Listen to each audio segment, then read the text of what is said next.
Not the podcast, but the vodcast. The vodcast yesterday did not convert properly. I don't know why, but I'll try it again today. Okay, this is the hourly chart. Now I'm going to take these away for a minute. We talked about them yesterday, but let me put them on the chart in context so that it makes sense to you. Yesterday, we were looking at something like this, okay?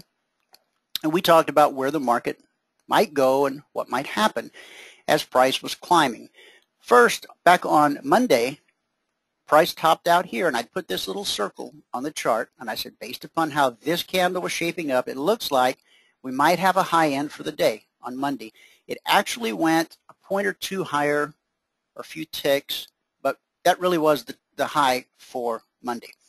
So then what do we expect? We expect price to pull back into the zone and find support. Why do we expect that? Well, in this particular instance, notice this hourly candle, how it pushed right up through the zone with no hesitation. There was no consolidation, no coiling, no churning, no turning. It just glided through. When that happens, we expect price to come back to visit, to come back and consolidate. We see that played out again and again and again in the markets. So we break through, we pull back, we find support, we spike it all the way down to 1581.25, okay? But in that same hour, look what happens. We close the hour all the way up at 1587. So from this swing low in the same hour, we race up 6 points and close above the zone. That gets folks' attention. Now, we end up with a 13-point rally off of this low. That's important. I'll get back to that in just a moment. As we were starting to rally yesterday, we discussed, well, where might the market pause for a pullback? All we have to do is look left to the previous swing high for a clue where that might happen. And so we had drawn this line on the chart yesterday. Before price got there, we drew this line and said, let's see what happens. I put the little circle, and sure enough, price came, hit, pulled back. This candle was really red, and there was a question, and the question was, Dwayne, if we're pulling back, where might we find buying support to be long for the continuation of the move up to the weekly trading zone? Now that question came in during the radio program yesterday, and I answered the question on air. I said, well, let's look left. Now this is a little counterintuitive here, okay? We understand that on the way down that this might be support, but see, this was a swing high. How is it that a swing high becomes support for a pullback? Well, I could wax eloquent about that for a long time and try to explain geometry, but then I would just make myself look really silly, so I won't even try. I'll just say there are things in the market that I don't fully understand, but I've seen them repeat themselves enough times that I realize it's important and that I should pay attention.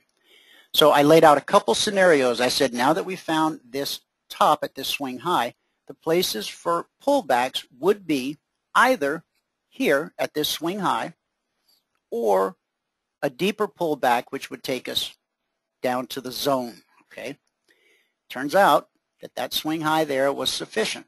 We spiked it again this hour, but then we continued our move up.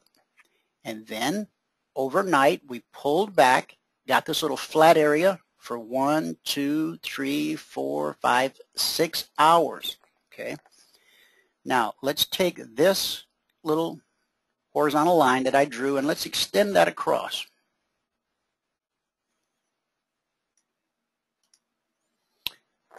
So price runs up, finds a top, pulls back to find support at the zone, moves up to put in a double top, pulls back to the previous swing high, advances, and then pulls back to where?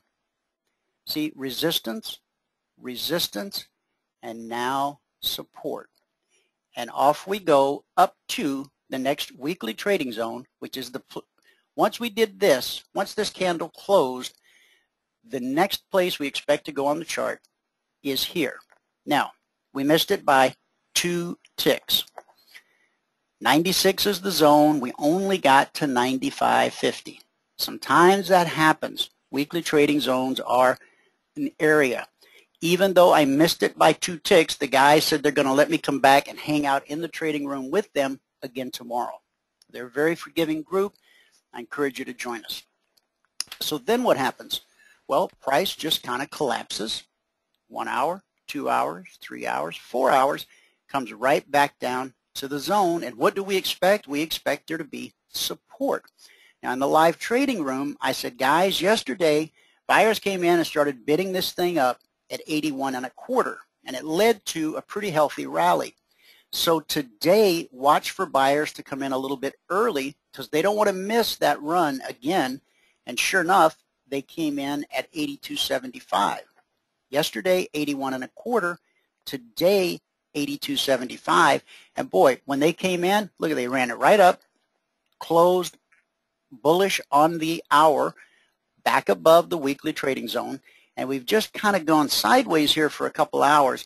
And that's to be expected because we have a Fed announcement coming up today at, I think, 2 o'clock Eastern is when they announce it.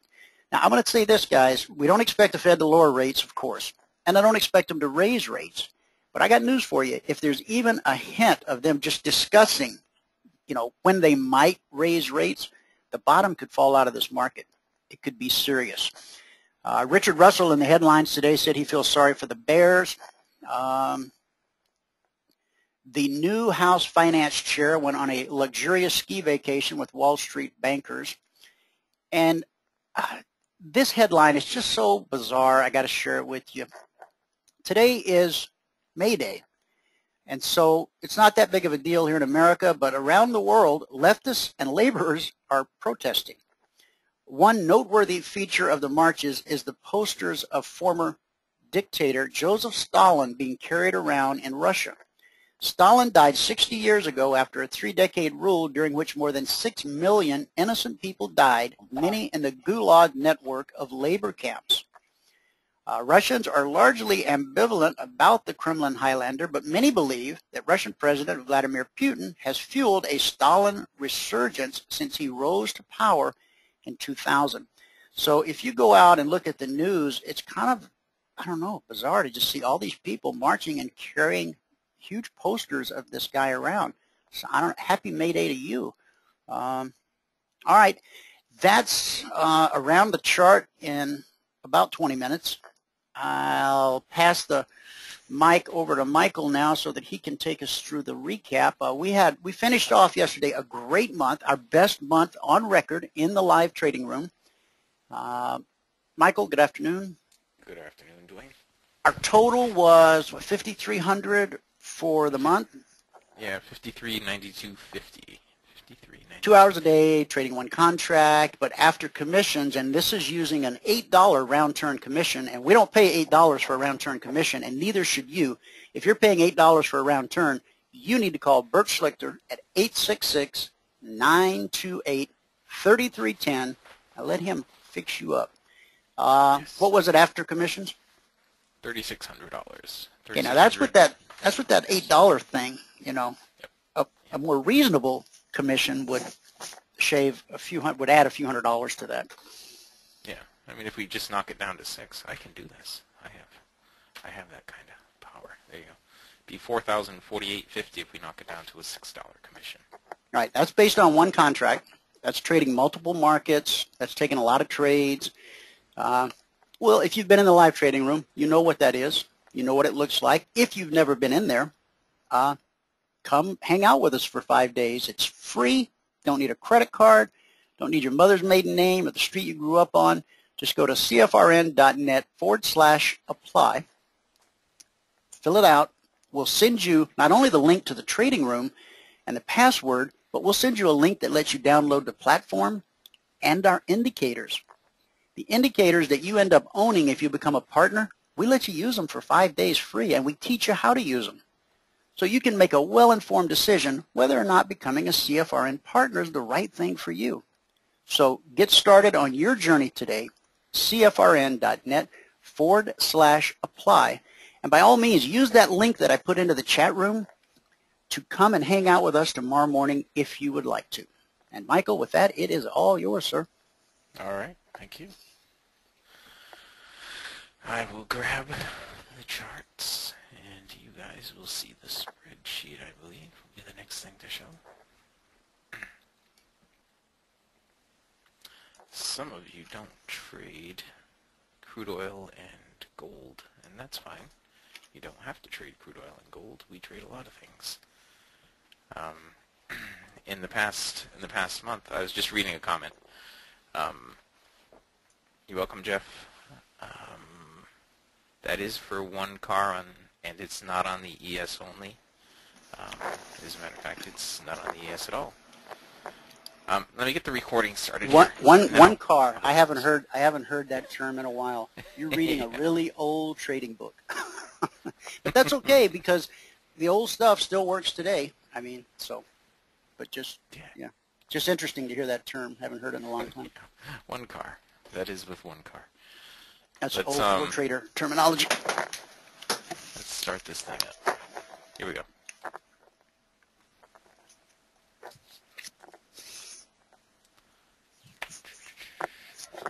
All right. Good afternoon, everyone. Today is Wednesday, the first day of May, 2013. Let's see. We achieved our goal again this morning in the live trading room. Let's go over the results of the live trading room. We'll start with that. Crude oil, we were plus 9 ticks. Gold, we were minus 1 tick. The Russell, we were plus 7 ticks. Soybeans, we were plus 4 ticks. And copper, we were minus 8 ticks. Okay. We made our 2 points in the live trading room in 23 minutes this morning. 23 minutes right here. Took us 5 trades to make our 2 points in the live trading room. All right. That is what we did today. We took a total of 13 trades this morning, so it wasn't exactly a banner day. I mean, we did end up plus greater than 2 points, but we ended up taking quite a few trades. I missed a bunch of opportunities, so we'll get into that in a minute. Before I go any further into that, let me just show these were the results, the gross results from last month, $5,392.50 per contract. Chandra, the market that we made the most money in last month was the Russell 2000. We made $2,090 per contract last month on that, using one single contract. The next most was over here. It looks like it was gold and then crude oil. Or, yeah, gold and then crude oil. Okay. My audio is low? I don't think my audio is low. Does anybody else think my audio is low? Okay, I didn't think so. Oh, okay, I just moved my mic. Maybe that's why. I can hear you okay. When you first asked that question, you boomed in, but I mean I can hear you. So, all right, carry on. We'll go with it. We'll just roll with it. My wayward all right. son. Hey Josh, yes, we love you. I know you left, but you still love your brother. Prayer and singing.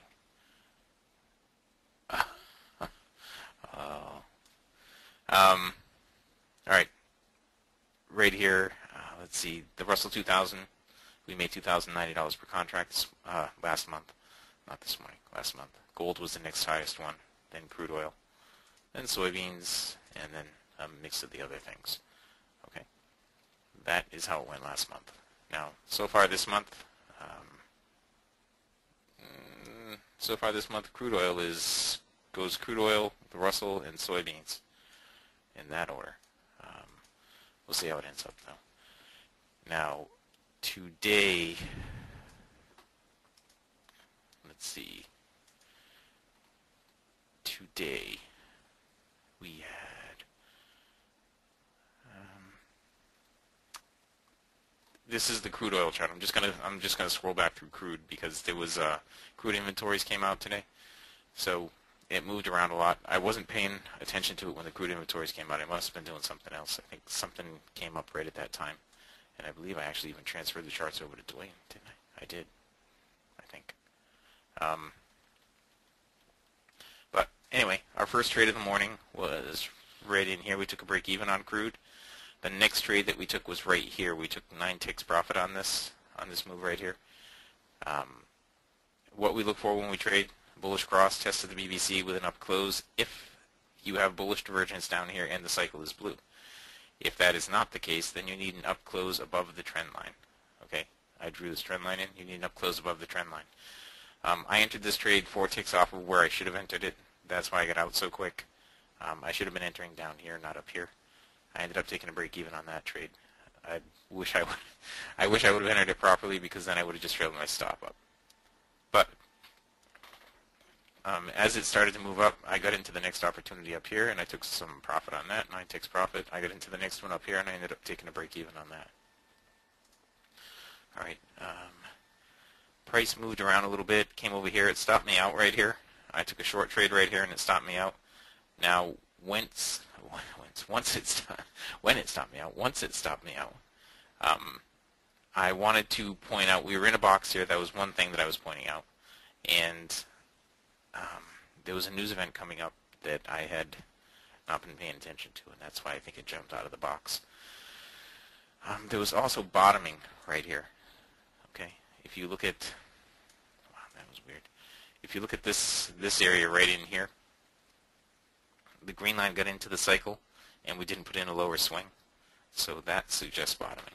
All right, the market turned around. It was bottoming. It turned around. It went up. There was an opportunity right there. I took a little profit. There was an opportunity there that I missed. One over here I didn't want to take because there was no room to run down here. Then at 10:30 is when the crude inventories came out. I didn't do anything in here at 10:30. As a matter of fact, I didn't do anything for a little while. Once we got over here, there was an opportunity to get long, a couple opportunities to get long in here and take some profit. I missed all those. In here, I had pointed out to everyone in here that this was topping action, and you can see that that was in fact topping. I pointed it out when it was over here, or actually right here, when the green line got up into the cycle. I said we need to get a higher swing, or this is going to be topping action right here. And we didn't get the higher swing, and it was topping. Came down, gave an opportunity here on the short side, and it started to do some bottoming action down here, but it dropped through it. I took a short on the way down through that, took a little bit of profit on that, and that was pretty much it for the morning session. All right, where it stands right now, it's got bullish divergence, and up close on the current bar would be a long opportunity. Okay, I'll draw the trend line. This is how we would do it in the live trading room. I would draw the trend line for you like that, and I would say an up close on the current bar would be a long right there. 90.68. 90.68 would be a spot to get long. 8 ticks risk on every single trade we take in the live trading room. Okay, every single trade we take has 8 ticks risk on it. So that's pretty much all there is to it. Now you see how the green line is getting up into the cycle. It's due for a draw. It's due for a pullback here to give you some more divergence. It may run up a little bit before it does, but the green line getting up into the cycle already is well, it's not a good sign for the trade right now. All right. The next market we traded was the Russell. We got some trades in on the Russell today. We ended plus 7 ticks on the Russell. Let me scroll back. It was in a few trades here on the Russell that we ended at plus 7 ticks, but let's just we'll start out right here. Okay, we missed this nice opportunity right here. We tried to short that when we had the opportunity. Here's your trend line. Okay, the down close below the trend line is what you needed to short. It dropped through it all right there, and we tried to get short on that, but we didn't get filled. We did get filled on the next one, and we took a little bit of profit on the next trade as it fell through. We moved our stop to break even, and let's see, there was right in here, there was another trade opportunity, but we missed it. We got down here. Oops. Hang on. We got down here to the weekly trading zone, and we didn't take any trades down here while it was down there at the zone. It fell through the zone, and we had an opportunity to start shorting in here, but we missed the opportunity. It went right down to the weekly trading zone below it. There was topping action right here that we highlighted. I don't know why I have this on here. I must have taken a trade there and taken a little bit of profit on it because we ended up on the Russell.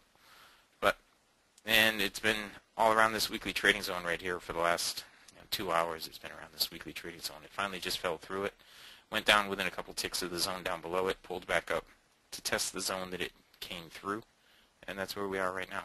We don't have a trade that you could take right there right now. Okay, there's nothing that you can do right there at the moment. Let's jump over here on the gold. Gold is the next one. Let's see. In here we didn't trade much gold today. We were -1 tick on gold. It was this one right here, our very first trade. We moved our stop to break even, and it slipped us 1 tick when it came back and stopped us out. That's how we ended up -1 tick. We missed, right at the beginning, we missed a bunch of trades here on the gold. The market opened up right here. There was a shorting opportunity here, right here. There was another one right here. Actually, it was right here. So there was one here, one here, one here. All those were shorting opportunities. If I had been watching gold, we could have easily had 10, 20, 30 ticks right there. There's another one right here. And then it went up through the BBC. Almost gave a long opportunity, but it didn't. There was no divergence. It came back down through the BBC, right in here. Right here we had a red cycle down here on the bottom, bearish divergence with a red cycle off the BBC, could have shorted right there. The next one would have been you needed to draw the trend line on this. Okay, the down close below the trend line because the cycle was blue. So right there. And then we had a bullish cross, opportunity here, opportunity there, right here as well. If we were to draw the trend line down, actually the trend line would be like this. So the opportunity would have been the up close right here. Okay, right there. This is the trade that we finally did take right here. All of that movement was in the first 10 minutes. All of that was in the first 10 minutes. It may have been very difficult to trade it. I wasn't really paying attention to it. I know Frank typed me a message that said it was bouncing around. But we had a bullish cross right here. It tested the BBC with an up close right there with some bullish divergence. You could have gotten long right in there. Could have gotten short right over here once we had the bearish cross and the move down. And another one right in here. This one probably would have stopped you out. Okay, because you wouldn't have been shorting off the BBC. You would have been shorting the first down close right here. Well, it would have given me a break even. I would move my stop to break even after 4 ticks profit. All that was in the first half an hour, guys. Okay, I didn't trade any more gold in the day, but there was a ton of opportunity in here. Anytime you see divergence down here on the bottom, just look up here and see if you can draw a trend line and if you're going to close above it or below it. See, anytime you see the divergence down here, bing, bang, just like that. It's really pretty straightforward and easy. I know I say that, and I make it look that way. I make it look easy, but it really does get simpler once you've been looking at it for a while. And ask any of the guys that have been doing it for a while. They'll tell you that it's a little more intuitive once you've done it for a month or two. Anyway, right in here was the down close right there, down close right there, down close right there. Over here we had nothing up. Actually, there was a long trade right here. That would have stopped you out for sure. Then you had an opportunity here on the short side. Another opportunity would have been right here. This down close right here. Okay, I missed all this stuff. This one right here was a long opportunity. Short here, short there. Bottoming action. It moved up off the bottoming action. Eventually it put in a lower swing. But you can see down here the slingshot is all messed up in here. Okay, it's not giving you any clear direction. And that brings us to where we are right now. There was just a shorting opportunity right over here from 1443.5. 1443.5 right there. Okay. That was it. That was it for the gold. All right, the NQ, I highlighted a few opportunities on the NQ this morning. Again, we didn't trade the NQ, we didn't trade the ES, but I did highlight. Let me just bring that way back. I did highlight some opportunities. That's yesterday. I did highlight some opportunities today. I thought I did anyway. There we are. I knew I did. In here, there was a long opportunity. We needed to close above the trend line in here. In here, there was a long opportunity that would have stopped you out. It's pretty choppy. I wasn't trading any of the indexes today, well, other than the Russell. I wasn't trading any of the indexes. And with the Russell, there was one trade that I put on that I got 3 ticks profit on that I probably shouldn't have put on at all. Over here on the ES, there was a long opportunity right in here. Let me just scroll back and see if there were any other opportunities after the open. Now we had bearish divergence, but we didn't have, no, it never came together over here to give us any opportunity. I suppose we would have had, let me do this. There's the trend line, but the black line's above the BBC, so there's no trade in there. Nothing on the long side there, nothing on the short side. There was this one opportunity right in here at 87.5. That only went up about 3 ticks before it pulled back down. All right, that was the ES this morning. I did take one trade on copper. I didn't even look at the euro. I'll show the euro in a minute. Kanu, if you're in here right now, I'll show the euro in a minute. I know you always like me to show that. Copper, I only took one trade on copper. It was a losing trade right in here. Okay. Copper, in the pre-market, copper had some really nice moves right here between 8 and 9 o'clock. It had some nice opportunity in there, but I was not trading at that time. I highlighted one in here that I didn't take. I highlighted one over here that I did take, and I stopped out on it. This was at the end of the morning session right in here. And there was another one right here, a shorting opportunity. And just recently there was a long opportunity right here. Okay, that was pretty much it on the copper. And let's take a look at the euro. All right, the euro's got a long opportunity here. You're going to need to close above the trend line. I mean, I know it doesn't have red on the cycle right now, but it's going to on the close of this bar. Okay, it's going to have it. See that? It has it. So you need an up close on the current bar. Would be a long trade on the euro right now. Okay. As we look across this, we'll see what we have here. I didn't look at the euro at all this morning. Oh, maybe a little bit. But the opportunity would have been right there, going long. That was pre-market. Over here, once the markets opened up, let's see, we tested the BBC and gave a down close right here. The cycle was blue, so you needed a down close below that. The opportunity would have been right there. For a short, would have been a break-even trade for me. That was pretty much it this morning on the euro. Okay, there wasn't a ton of opportunity in there. All right, now that I've said all that stuff, soybeans. Let's cover soybeans. All right, we took 2 trades on soybeans. This was our first trade on soybeans this morning. Now, I got a really bad entry on this because I had a buy stop on and it slipped me 2 ticks. So I ended up getting a bad entry, so I moved my stop to plus a couple of ticks pretty quick in the trade. All right, we were already on the other side of the MA1. I was just trailing my stop up really fast. The next opportunity over here I missed on the short side. I got into this one over here because when I got into the trade, we were below the MA1 already. I was again very aggressive with my risk, and I got out with a little bit of profit. I missed this nice move down though. I highlighted an area down here that was bottoming action, and it actually did bottom. Came back and gave a nice long opportunity right in. Well, actually, the first long opportunity was right here. The next one was right here, which didn't go anywhere. And then the next one you should have waited for would be right here, this up close right here. Now, I know that there's a wick above that trend line right there, but because we hit the BBC right here, we don't move the trend line anymore. You only move the trend line until it hits the BBC, until price hits the BBC. All right, then you're just looking for the up close, or for the black line to get on the wrong side of the BBC, either one. The up close was right there. That was the opportunity. Okay. Those were the soybeans. Now you want me to do the 6B really quick? Okay, hang on, let me clear everything off of this. I'll make this a 6B.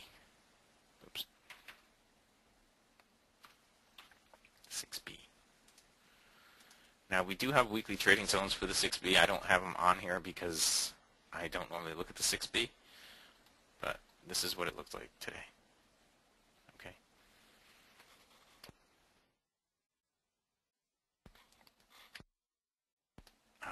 Let's see. In here we had, man, it was a mess in here. Bullish cross, you're looking for a test of the BBC with bullish divergence right in there. You would have to draw your trend line down. You would have gone long right in here. I don't know how many ticks that is between here and here. You may have stopped out. You may have gotten a hold of that one.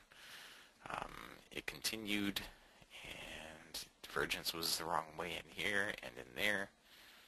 Right here was a shorting opportunity after the bearish cross, tested the BBC with a down close with bearish divergence. Shorting opportunity in there.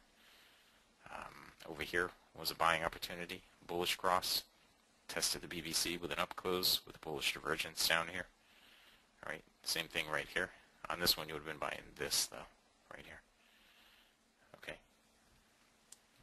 It turned around again, dropped through the BBC. You have space. You guys remember the picture, right? When that comes up, what you're looking for. Step 1 is the cross, which is right there. Step 2 is a pull away, which is right in here. Step 3 is a pull back, which is right here, with a down close, which is right there. And step 4 is the slingshot down here, divergence with a red cycle.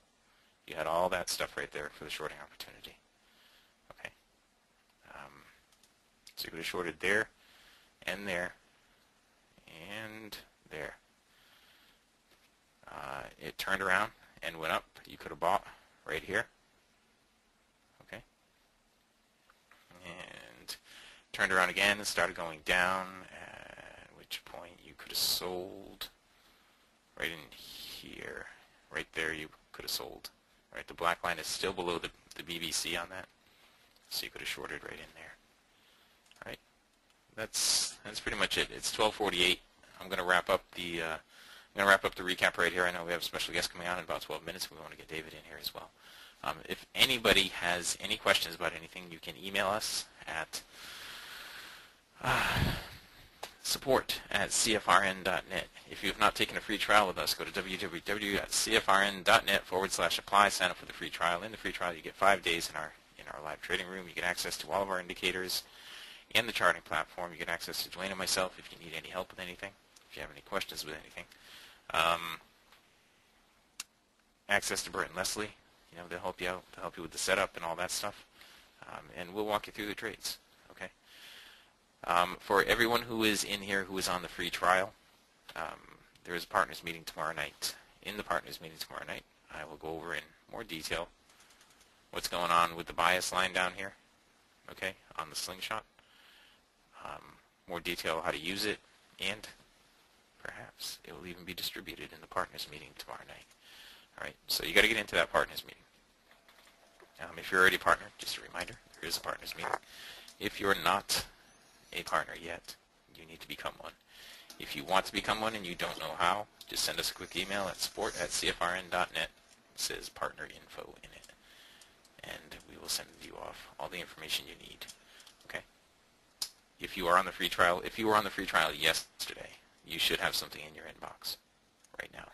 All right, that's it. Gonna wrap it up, and recording is off.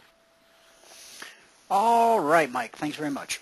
Okay, so you told them how to take the free trial. You told them how to become a partner. You probably forgot to tell them that they could win a trading computer if they take the free trial. I did forget. Right? That. Yes. Yes, I did forget to tell them that. The CFRN Trade Master. Okay, this is a workhorse. This thing, wow. And it supports 2 monitors out of the box, and you can upgrade to 4 if you want. Okay, we do have our guest coming up at the top of the hour. Now, she hasn't texted me, but as far as I know, she'll still be with us. So I have every reason to believe that she will be until proven different. So let's dash out to Vegas and say good morning to David from pagetrader.com and, of course, Robin, the trading coach. And Robin, I've been trying to communicate with you there in the chat box, but I don't think you saw it. So hopefully you got my email that I sent you.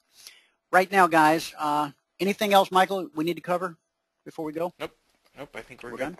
We're good. All right, guys. We're going to pause for a very quick station identification. Don't touch your radio dial. We'll be right back.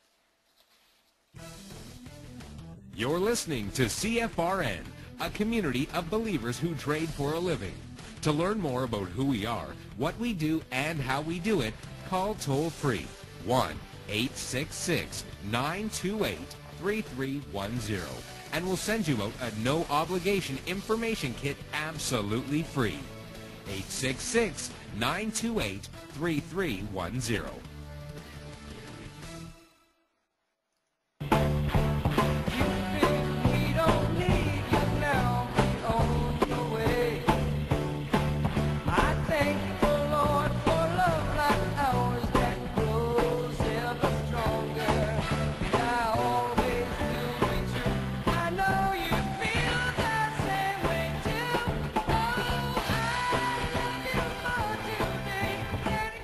Good morning, Dwayne. Hey, David. Good morning. Welcome to the show.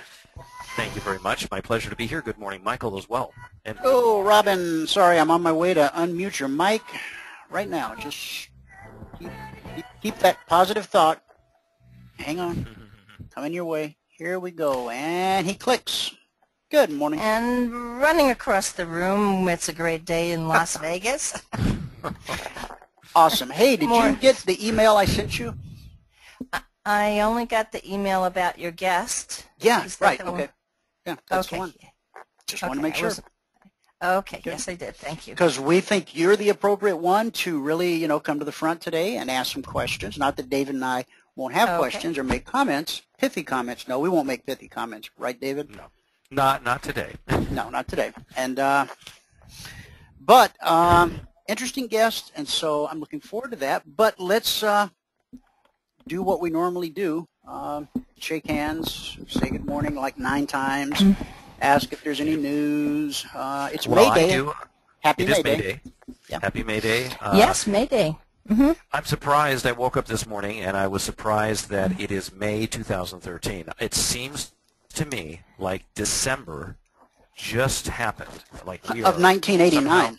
Of 1989, but even later than that, that's I agree with you. But 2012, it is remarkable how fast. It's zipping. Is it just me? Is it just no? me? It's just zipping. It's just zipping. It really is just going so quickly. Because it is the same time that we all know about. It's just clicking along, and yet everyone or a lot of people feel like the people that I've spoken to that we're literally a month away from halfway through the year. And that is a surprise to me, halfway through 2013. This is, I could age very quickly under these conditions. Time-lapse photography in real time. Yeah. No, it is surprising, and at the end of this month, I promise you we're going to be saying, gosh, it's halfway through the gosh darn year. The year, so, yep. I did want to say that for the Coach's Corner this weekend, we're going to go through 3 ways to reduce stress. Okay. Okay. Very good. So join us there on Friday at 3 o'clock, and 3 ways to reduce stress. It is possible to have success without stress. Yes. You silly rabbit. Oh, good Lord. I'm just saying. We spoke actually yesterday a little bit about you, Robin. I've said it to you before, and I just want to say it again. No, good things. That you're a tough cookie. I've met you in person. You live in Las Vegas, and it's on a certain level. It's pretty remarkable that you do these things out in the middle of the desert where people have. Wandered, gotten lost, or been washed out. I mean, bad things happen. And you're in amongst this group of people that is doing that, and it's a very difficult job, probably grueling, and yet you've somehow selected that. And I'd like you to tell the guest today, if you can squeeze it in somewhere, or we'll bring it up for you, that you've done that. And I don't think there's many women on the group that is doing that. I think you may be one of the only, or one of the small number of women that have volunteered for that. Is that not correct? Oh, no. No. You'd be amazingly surprised at how many women we actually have. And I really don't know the number, because we're up to like 250 people now on the team. And so I don't know with the new people, what it is. But no, I would love to say I'm this unique individual, but I have to tell you, we have a bunch of amazing women.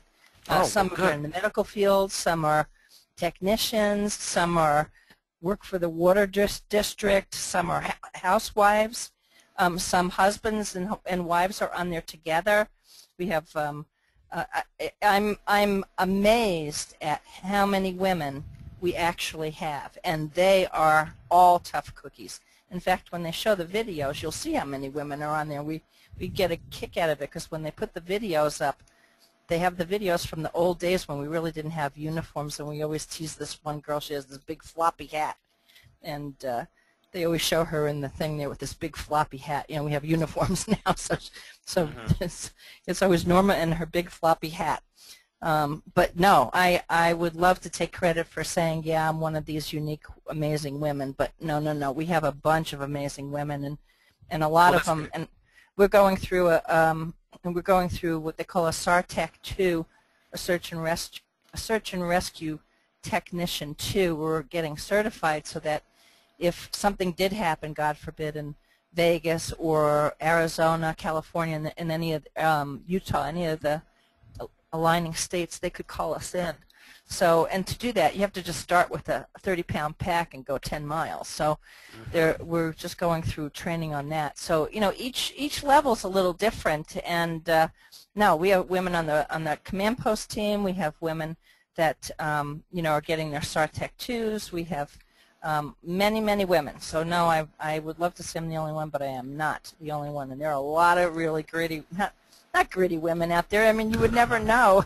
They're very stunning women. Some of them are just absolutely gorgeous. If you saw them dressed up normal, you wouldn't believe that they were on the team. I mean, they're just really fabulous. So, no, women have come up across the U.S. and are doing what the guys are doing. So what do you think it is, Robin? As much. Huh? What do you think it is that attract? I mean, there's all kinds of ways that people can volunteer their time and give back. You can speak for yourself, of course. What led you to volunteer your time and energy in this particular manner, and why do you think other people choose this method of giving back to the community? I would have to say the main consensus is the feeling that we are there to help the family get closure. There's nobody out there that does this, that gets closure for the family. If somebody goes missing, Metro or any search and rescue, they only go for a couple months. And once they've determined that the person is lost, like a hiker, they don't have the resources to continue looking for that body. And so, that's why our motto is that, we go until we find what we have to find. We will get closure. And so far we are 12 for 12 getting closure. Yeah, you really proved that with this last one. That was a year later. Amazing. Yeah, this was a tough one. This was a tough one because we couldn't get access to the land because of the government. And then we finally got our insurance. You had to have like a huge insurance policy to go, and again, those are the things we're trying to change. But I would say most people feel for the families that have lost their loved ones and just want them back, and they're givers. There's nobody on the team that's not a giver. We do those search and rescues, but we do a ton of volunteer work as well. Like we did NASCAR to get fundraising, and we do community events, and we do a lot of things around to help the community in addition to that. And the people that are on the team are givers. There's no doubt. They're givers. They're people that want to give back and that have a desire to help the family get closure. I would say that's the big part. For me, you know, it was after my mom passed. I wanted to get out. I wanted to get exercise. And for some reason, if somebody said to me, let's go walking in the desert for 10 hours, I said, what are you, nuts? I wouldn't have done it. But for some reason, because I have purpose, and I think that's a very important point, that when you do anything, if you have purpose, the purpose will drive you. So our purpose is to get closure. And so purpose is very important. Mm-hmm. Well, that's really very commendable, and I salute you and all people who manage to move beyond their own wants, needs, and desires and focus some of their energy on helping other people and making the world a better place for other people. Because the secret is once you do that, you find out that you end up being potentially even more blessed than the people you were trying to bless. However, if you go into it with that attitude, looking for that kind of results, that's not what you end up getting. So yeah, and that's often so true. That you know the reward you get. I mean, when we finally found this guy, and I was going through the newscasts last weekend of all the different newscasts. The one that just brought me right to tears as soon as I heard his sister, you know, saying, you know, if it wasn't for Red Rock, you know, I mean, I even get choked up now. If it wasn't for Red Rock, I'd never find my brother. And that was like the best of the best, you know, to hear his sister just, you know, finally. I said, they're the best. We wouldn't have found them. So that's the reward. Yeah. okay, guys, I haven't heard from Emily. She's running apparently a little bit late, which kind of seems a little unlike her.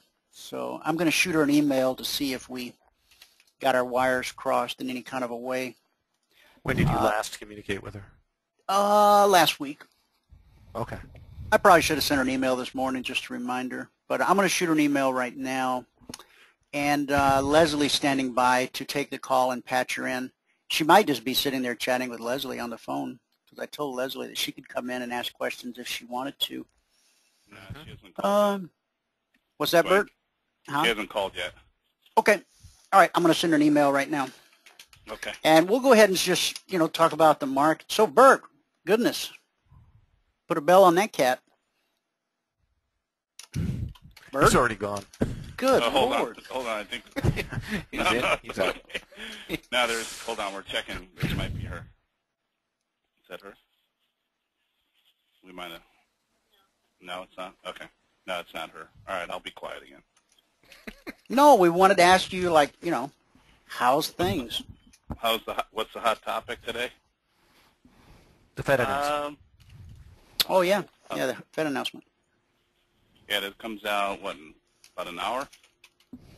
Yes, sir. All right. Well, I guess we're just kind of waiting for that. The big news today is crude oil. Crude's down almost $3. EPI showed a big build in inventory. I think it was about 5 million barrels. So we saw actually crude drop almost $3 today.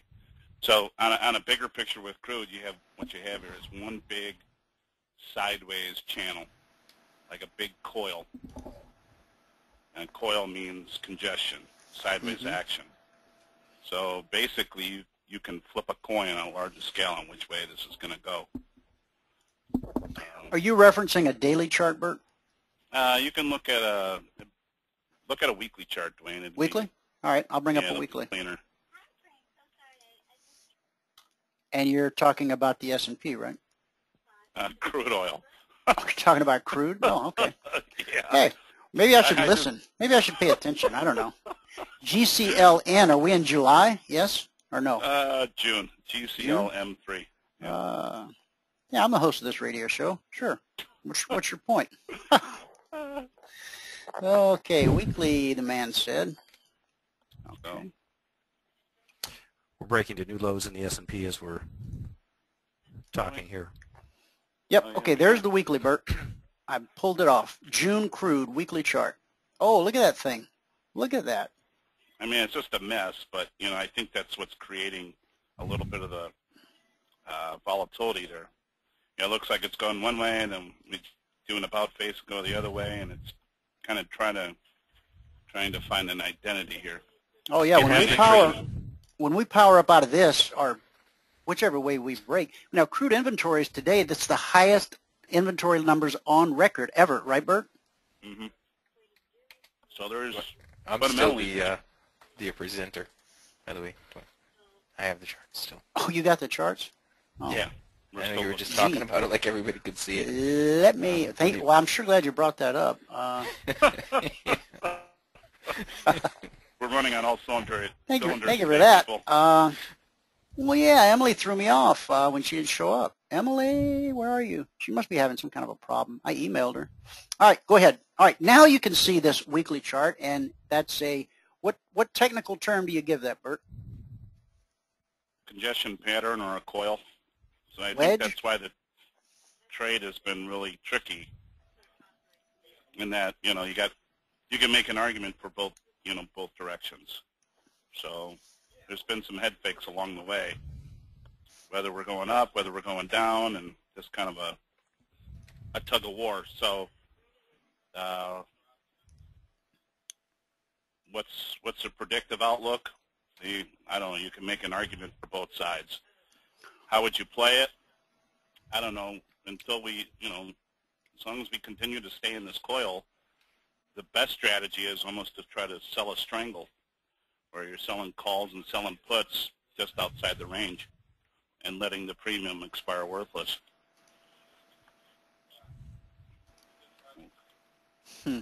That sounds complicated. Folks, if you have an interest in trading options, and it's all Greek to me, but you can call Bert because he really does know a thing or two when it comes to options. His number is 866-928-3310, and you can talk to him or Leslie. And Emily is calling in right now. She's just running a little bit late. So, but Bert, thanks for coming on. We appreciate your insights. We wish you, when we first met you, you were just kind of sitting around hanging out. You had a lot of time to come on the radio show. But since you became a radio celebrity, now you're busy all the time with clients on the phone. You don't get to come on the show. Well, actually, I'm in the background. I just don't want to interrupt you. Mm-hmm. We understand. We'll see you next year on the program. Bert, you're why we get up every day. All right. Oh no, I've seen him multitask at his best. He's awfully good. Hi, Robin. How you doing, Bert? I'm good, thank you. Hey, I believe I hear our guest in the background. Would that be correct? That is me.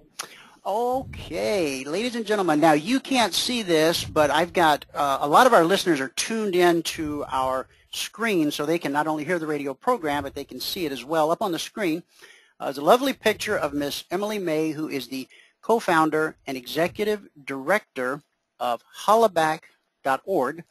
And I'm just going to give you a little lead in here. When feminist icon Gloria Steinem was asked, what women today inspire you and make you feel that the movement continues, her response was Emily May of Hollaback, who has empowered women in the street, literally. And of course, you've got a number of great commendations. Let's see, the Stonewall Women's Award in 2010. Time Magazine called you a game changer. And the Huffington Post said a hero among us. AOL, a next maker. Wow. Emily, welcome to the show. Thanks so much for having me. I've kind of educated the audience just a little bit about Hollaback, but of course I want you to tell us more about the organization and the purpose and what drives you, how you got involved. But let me introduce you to my co-host really quick. I have Mr. David Williams from Las Vegas, Emily. Nevada. He's on the call. Good morning, Emily. How are you? And also How are you Miss Robin Dane. She is also in Las Vegas. Robin, could you say good morning? Good morning, Emily. Very nice Hi, to meet Robin. you. It's a privilege. So Emily, when I first came across you and came across your site, the name really pulled me in because I thought, no, that can't be what it actually means. But then as I dug a little deeper, I realized that was exactly what it meant. When women walk down when women walk down the street, men sometimes holla, and when they holla, you holla back. Is that right? That's correct. Yeah, we wanted to name Hollaback something that really felt empowering, and that was less about what was happening to us on the street and more about our own power and taking that back. So we started Hollaback as a response to our own experiences with street harassment right here in New York City, and since that small beginning in 2005, we've now figured out a way to scale our work, and we have over 250 trained young people on the ground in 64 cities and 22 countries around the world. Now, when you say trained and on the ground, what exactly do they do? So we train people to pair digital storytelling or the telling of their stories of street harassment online with work on the ground, which can include a whole range of things from doing research, meeting with policymakers, doing marches and rallies, you name it. We want to really give them the full menu of options that they can implement in their country, because we acknowledge that different countries are going to have different reactions and responses to this, and different countries are going to need different solutions. How did you get started in this work? I like to call myself an expert in street harassment because, almost every woman I know, I've been street harassed quite a lot in my life, and it was really through my own experiences that I got started in this, and really just a frustration. I had walked on and hung my head when it happened for over 6 years, and when I tried to respond, I felt like it wasn't working. I felt like I never convinced anyone who harassed me to actually stop harassing people. And I wanted to be more than just a one-woman, street harassment education machine. I really wanted to develop a solution that mattered. And so Hollaback was co-founded by me and 3 of my male friends and 3 of my female friends. And together we had heard the story of a young woman named Thao Nguyen who was riding the New York City subway when an older man sat down across from her and began to publicly masturbate. Thao took his photo with the idea of taking it to the police, but when she took it to the police ignored her. They said, he's probably already 7 or 8 stops away. There's no way we're going to catch this guy. So Thao took that picture and she put it up on Flickr, the photo sharing site, where it quickly went viral, made it to the front cover of the New York Daily News here in New York City, and really ignited this big citywide conversation about public masturbation. And it felt like, to me, everyone either had a story or they knew somebody that had a story. My boss at the time had seen that exact guy masturbating on the subway. And so we thought, here's this young woman who has literally turned the lens off of her onto the person who's harassing her, and in doing so has, exposed this epidemic. So we applied, Tao's concept to a blog. We started to document other forms of street harassment, including verbal harassment, groping, stalking, and really just expanded it from there. And the project almost instantaneously hit a nerve, that there was just no outlet for folks to talk about these really terrible and dangerous things that were happening to them. And all of a sudden, here we were, and here was this new and cool technology here to help us out. And it's been a pretty incredible ride since then. I actually came on in 2010 as the organization's first full-time executive director, and today is my 3-year anniversary. So we've got a lot to be proud of. Wow. Oh, that is an interesting story, and that's really on the edge. One of our listeners, we have a very diverse audience, both men and women. We're primarily a financial program, but a couple times a week we like to just take a bigger look at the world, because we can get tunnel vision, looking at numbers, crunching numbers, dealing with Wall Street and oil inventories and stuff like that. One of our traders just typed into the little chat box. He says, this is a first for me. I've never heard about trading and masturbation in the same conversation. So here we are, breaking new ground every single day right here on CFRN. Robin, I'd like for you to just come to the front here and ask some questions. I know you've got to have some, because you're a woman, and I know that some man at some point in your life has put you in some horribly uncomfortable situation, publicly or privately? What can you add to the Well, I conversation? mean, being a New Yorker, it's kind of hard to avoid. And I started working in Manhattan when I was 13 years old. And when I was dancing, we would take the train from Van Cortlandt Park into the city, the subway. And, you know, 13 years old on a subway is always an experience. So constantly there were, you know, people that were in cars. I mean, we just learned as kids to just, you know, avoid it or go to another car. Or we used to have this technique as kids. There were 13 of us that took this trip, and most of us were young girls, and there were a few boys. And we literally used to make havoc in the subway car so nobody would come in the car. So we just felt that that was our defense. And that was a 13-year-old, you know, going down to Manhattan to around 40, where the old Met was and where the Garment District is. And, you know, we would have to take that ride. And that was always a challenge. But, I mean, you know, growing up in New York, if you walk past a construction site or, you know, and you'd always go on the opposite side of the street. I mean, I think it's a great thing that Emily's doing, because I think as a New Yorker, when you see it so many times and you see it over and over, women got conditioned to try to just avoid it. You know, if you saw a construction site, you wouldn't walk on that side of the street, or you avoid that block and you walk a different direction, and you just had different techniques to survive in the city. So thank you so much for sharing that story. I mean, we have gotten stories from girls as young as age 7 on our site being harassed in this way, and you know, we start to see it pipe up around age 13 to more extreme, and you know, and I think young people are just disproportionately exposed to it because they're seen as more vulnerable and less able to have some sort of coordinated response. Right. You know, Emily, I would like to, this is David, I'd like to say a couple things, because in many ways for our audience here on CFRN, this may sound like a peculiar subject, and it probably does, but I do want to remind people, especially skinny people like me, that when we were younger as males, we were probably experiencing much of the same feelings that women feel, because we, as thin, skinny young men in elementary and junior high school, were being harassed by men. We were being harassed by bullies who said that we were too skinny or they were this, and you actually had many of the feelings that perhaps Emily is describing and women have going through these areas where men do this.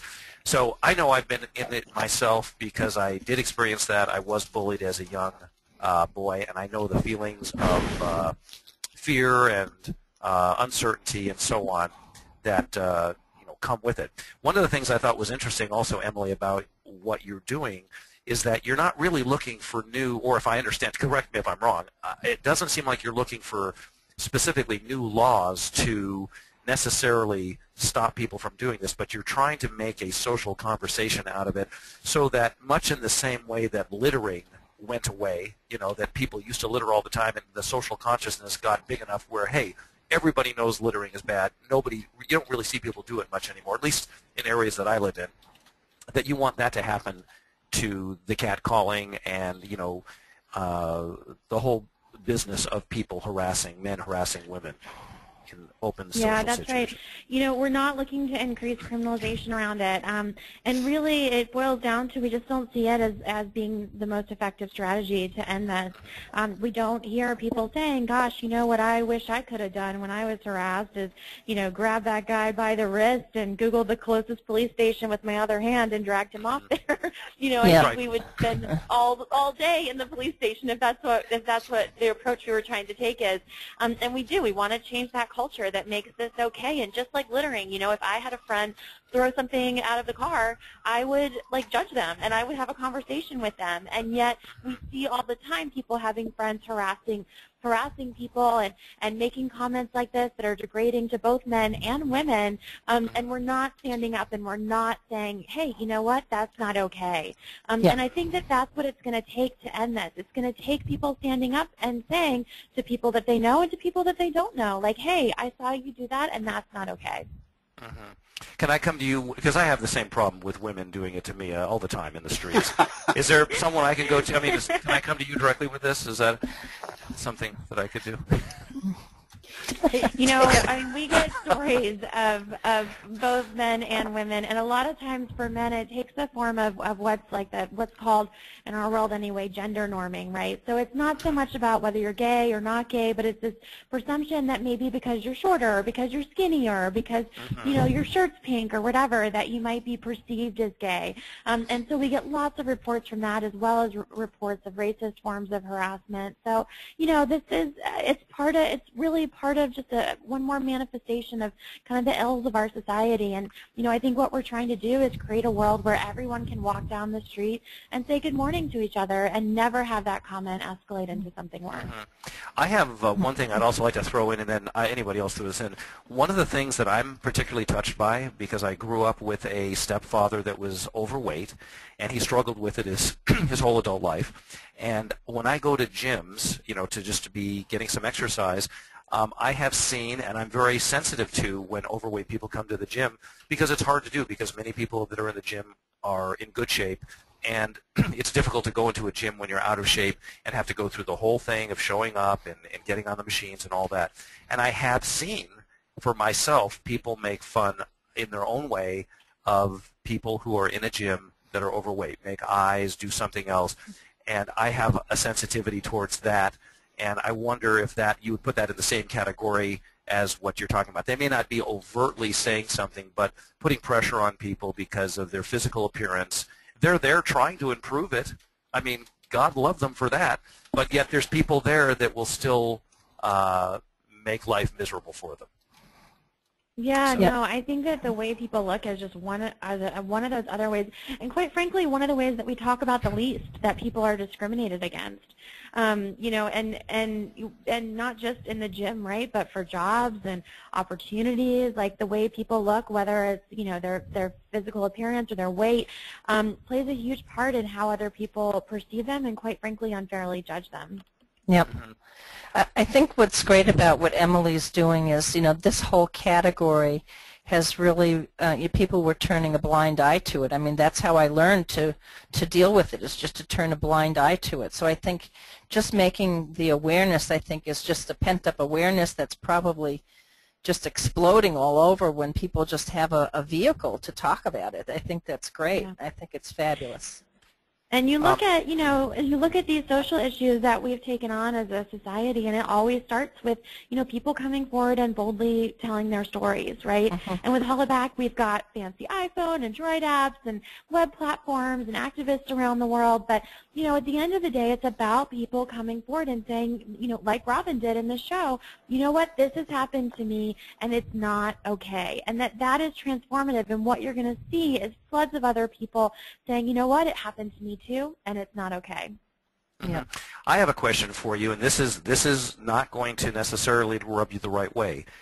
Does not the woman or women, do they not have some responsibility to dress appropriately or to not underdress and place themselves in a position where it could be dangerous for them? Is there any responsibility on their end to at least, not that they're to blame, I'm not saying that their dress is to blame, but do women play a part in dressing sensibly or in making sure that they're not putting themselves in a situation as best as they can where that would, you know, send the wrong message. Send the wrong message, that kind of thing. Thank you, Dwayne.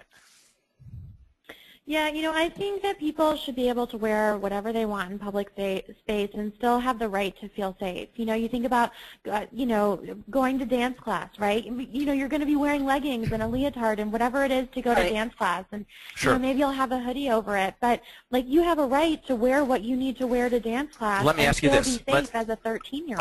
I agree. Let me ask you this.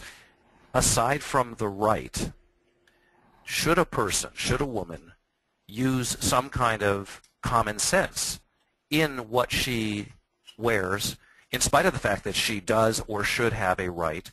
Is there any guideline? Is there anything that she should do differently if she's a person who, now we're not talking about a 13-year-old woman, we'll talk about an adult woman. Is there any guideline on the woman's end at all that you would give them, or, you know, to somehow play her part, or is the subject really that she should be able to do anything she wants, even though there are things she could do to potentially, it's like, don't walk, you should have the right to walk in a dark park at night and completely feel safe. We should all have that right. But because we know that there's the possibility of extra danger, shouldn't we take some precaution? Is there something like that that you would address to women? Yeah, people look for advice like this all the time, right? What can I do to avoid it? And I wish I could tell, folks out there, hey, if you just put your high heels in your bag and wear your tennis shoes and, put on a puffy coat, like, you'll be fine. But the reality is that I've tried that. It hasn't worked. Millions of other people have tried that. I think that, as women, we're socialized and programmed that in some way, if we're not, dressed head to toe, that we're asking for it, and nobody wants to feel like they're asking for it because nobody is asking for it. And what we see is that we keep trying those strategies and that they're not working. We get stories of people harassed in puffy coats and burqas and, in the middle of the day, on their way to work, on their way to school, and that, from what we're seeing, it's not about what people wear. It's about, being in public space as a woman. Right. Let me ask a question, Emily, because my wife and I, we opened and ran for a number of years here in Phoenix a home for battered women and abused children. A young girl was killed here in Phoenix by her stepfather, and her mother had been victims of domestic violence for quite some time. And we opened this home. We named it after the young girl, and I became very involved in that movement, in that work. I absolutely abhor a bully. As a child, David was harassed as a child because he was skinny. I, on the other hand, was very overweight. Pictures of me when I'm 12, it looks like my head's about to explode. I'm so pudgy. But I got really tormented for that. And right when they passed the laws for segregation, and they started doing the busing thing, this was just a perfect storm. The most popular show on TV at the time was Kung Fu. And me and two other white guys, we got bused to an all-black junior high school. Wow. Did we take our hips home in our hat many a day. So, we really got bullied. I was bullied because of my weight. I was bullied because of my color. And then as I grew up and became an adult, I found that, I could walk into a stadium of 5,000 people, and if there's a bully in that place, somehow he's going to spot me with like some kind of radar thing, just zero right in on me, man, and come pour a beer on my head.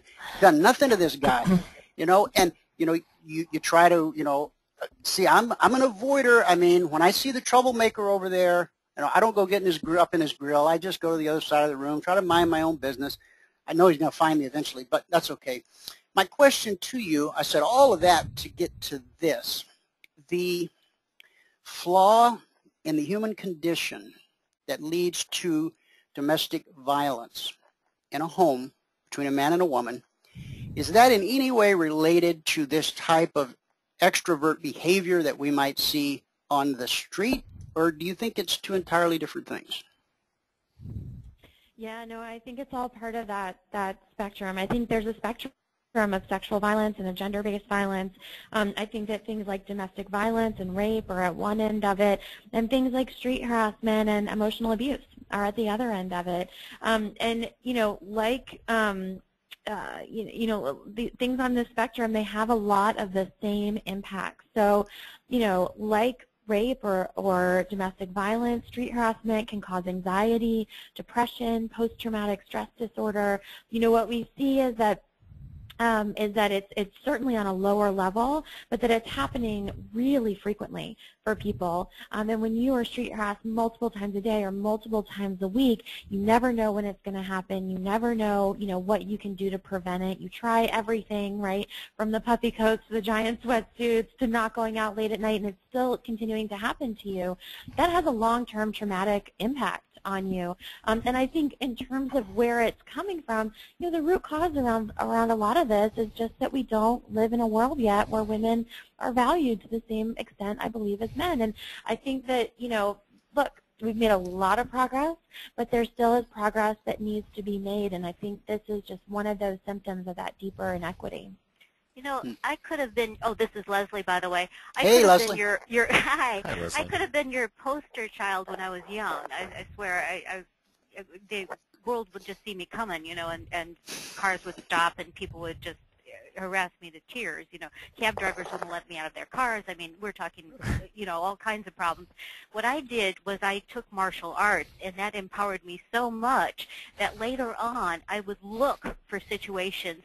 In other words, I bartended once, and some guy a big guy, had his hands around a girl's throat. I stood up on the bar back and faced the guy and told him, to get his hands off of her or else. And I was going to shoot myself over the bar onto this huge man and attack him if he was going to choke this poor woman to death.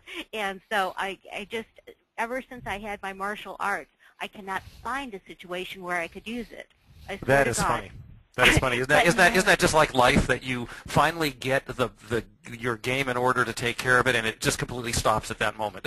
I could You walk can't through find- a gangbangers down the street, Right, like 30 and- gangbangers, and face them head on and give them my tombstone eyes, That's and they great, will not Leslie. touch me. They will not go near me. I swear. So my point is, I think that we need to be empowered within ourselves, that we are not going to be subject to this harassment as we go, because I could not tell you how many bad experiences I had when I was young and how that all turned around. As a matter of fact, two huge men, they look like basketball players, once followed me to my health club, and they were harassing me and right in back of me. I was very hot-blooded, and so I turned on them and I said, have you nothing better to do than, and they backed off so fast, these huge guys that were like twice of me, each of them, And I think the empowerment within oneself to know their right and that they have rights within themselves, I think just from the self going out is what we need more of also. Yeah, I think that can be really powerful. And, hearing your story resonated with me because when I started Holla Back, I went from just hanging my head and keeping on going and trying to pretend like it wasn't happening and it didn't hurt to all of a sudden I was like, you know what, I'm going to take a picture of every single person that does this to me, and even if it's blurry and it's basically only of my shoes, I'm going to put it on the internet. And all of a sudden it was just like, I think I would walk through, crowds of men being like, all right, bring it. What do you got? Bring it. Yeah. And I went from being street harassed 3 or 4 times a day to being street harassed 3 or 4 times a week to being street harassed 3 or 4 times a month.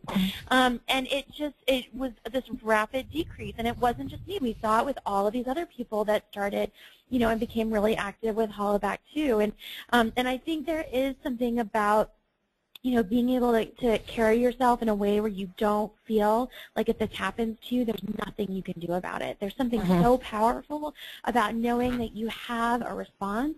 And our data is playing out to show that having some sort of a response, whether it's in the moment or sharing your story or becoming active on this issue in your community, will reduce the trauma that you experience long term and really reduce, your experience of some of this depression and anxiety stuff that we see playing out especially hard with young girls. Yeah, that's excellent. That's excellent. So what is your next step in all of this? Where do you go from here? You're at a certain point in your attempts. How does this play out for you, Emily? Yeah, so street harassment, it's a movement. And, I would argue that even though certainly there have been efforts to address it to some extent for the past 100 or so years, that we're still in many ways in our infancy, that we haven't hit the tipping point in the way that littering has, for example. And what we're moving aggressively towards is that tipping point. And to get there, we're collecting these stories, we're developing diverse and decentralized leadership on the ground around the world. We're starting to do research on this so that we can show people how it happens, what's going on and how we can better target it. And we're looking for policy solutions, not increasing criminalization, but we are looking to get this taught in middle and high schools. You know, we're looking to get employers to be able to speak to their employees about this when their employees report it in a meaningful way, right? We're looking to get public service announcement campaigns and, you know, broader investments in ways to build awareness around this and to help to push it towards that ultimate tipping point so that we can have that moment. Oh, I'm sorry. Go ahead. Finish up, Emily. I'm sorry. So that we can have that moment where, you know, people just acknowledge that this isn't okay. Right. Can you explain to the listeners why you don't want to criminalize behavior that ostensibly makes women feel vulnerable and possibly in danger? Why not criminalize it? So, you know, I think that, I mean, and really we're not saying don't criminalize it, right? Because a lot of this stuff is already illegal. Groping, stalking, public masturbation is already illegal. What we're saying is that we're not looking for the increased criminalization of it. And part of that is, you know, what I mentioned before, that people just aren't seeing it as a viable solution to what's going on with them, that it's not the solution that they're asking for when they experience verbal harassment. The solution that they're asking for is a cultural title change to prevent it to begin with. But we also hear, you know, reports from other folks, for example, especially with communities of color and low-income communities, laws like this tend to be disproportionately used against them, and there's fears that increasing criminalization around this would be a complicated thing for these communities that are already facing so much criminalization for what they're doing, and that those laws wouldn't be fairly applied. So there's a bunch of reasons for it. That said, you know, we do have countries like in Mexico City and in Israel, they do have laws criminalizing verbal harassment, and in those countries they love them. You know, so you know, I'm not here to say that it's a terrible solution, but I do think that there are other more powerful solutions that we can advance that are going to get us closer to that tipping point. Emily, I got a question from one of the listeners in the audience. Does Emily know of any studies that show the rise of the availability of pornography in the home via the internet as having any correlation to the rise in sexual harassment? It's an interesting question, and I don't actually. I would be interested to see if there is a correlation, especially with you know, the rise in really violent pornography. There is, I don't know if you're familiar with what they call the dark net, the internet that is not the normal everyday internet that you see when you Google something. Supposedly, Google results, as they come back, no matter what you search for, you're only seeing about 20% of what's really out there. And a lot of the websites, you have to have a special browser. It's called a Tor browser to get into the underbelly of the net. And as part of a research for an article that I'm doing, some of this, you just spoke about violent pornography. There is some of the most frightening, hair-raising, unbelievable stuff floating around out there. Not just women, but having to do with children. I mean, when I began this research, I thought, well, you know, it's not going to be all that bad. But as I started to peel back the layers of the onion, wow, I didn't think I could be shocked, but I'm more than shocked at what I found. And I have to believe that to some degree, because the energy that's created by pornography, whether it's violent pornography or not, the negative energy that's created by that, it's going to find a release, pardon the term, but it's going to find a release somewhere, some way, somehow. And I would be hard-pressed to believe that it doesn't contribute to this type of harassment, at least on some level.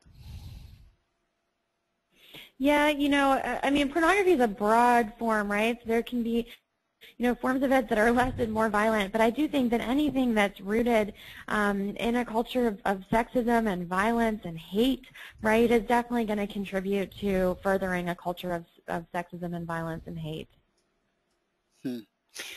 Emily, speak to those in our audience that might today be the victim of harassment or catcalling or whatever it might be it a woman, be it a man. What's your best recommendation to someone who's dealing with this very issue? You know, if you're being harassed, my best advice is to, first of all, start to share your story. And you can share it with Hollaback, but you can also share it with your friends and family. And there's something that happens when you share your story. It's called reframing. But all of a sudden, when folks share their story, what scientifically kind of changes in your brain is it starts to move out from just an issue that's a personal problem for you or a personal frustration for you, and move more broadly into what it really is, which is a societal problem, an epidemic, right? That actually is not personal to you in any way, but is much bigger and broader than that.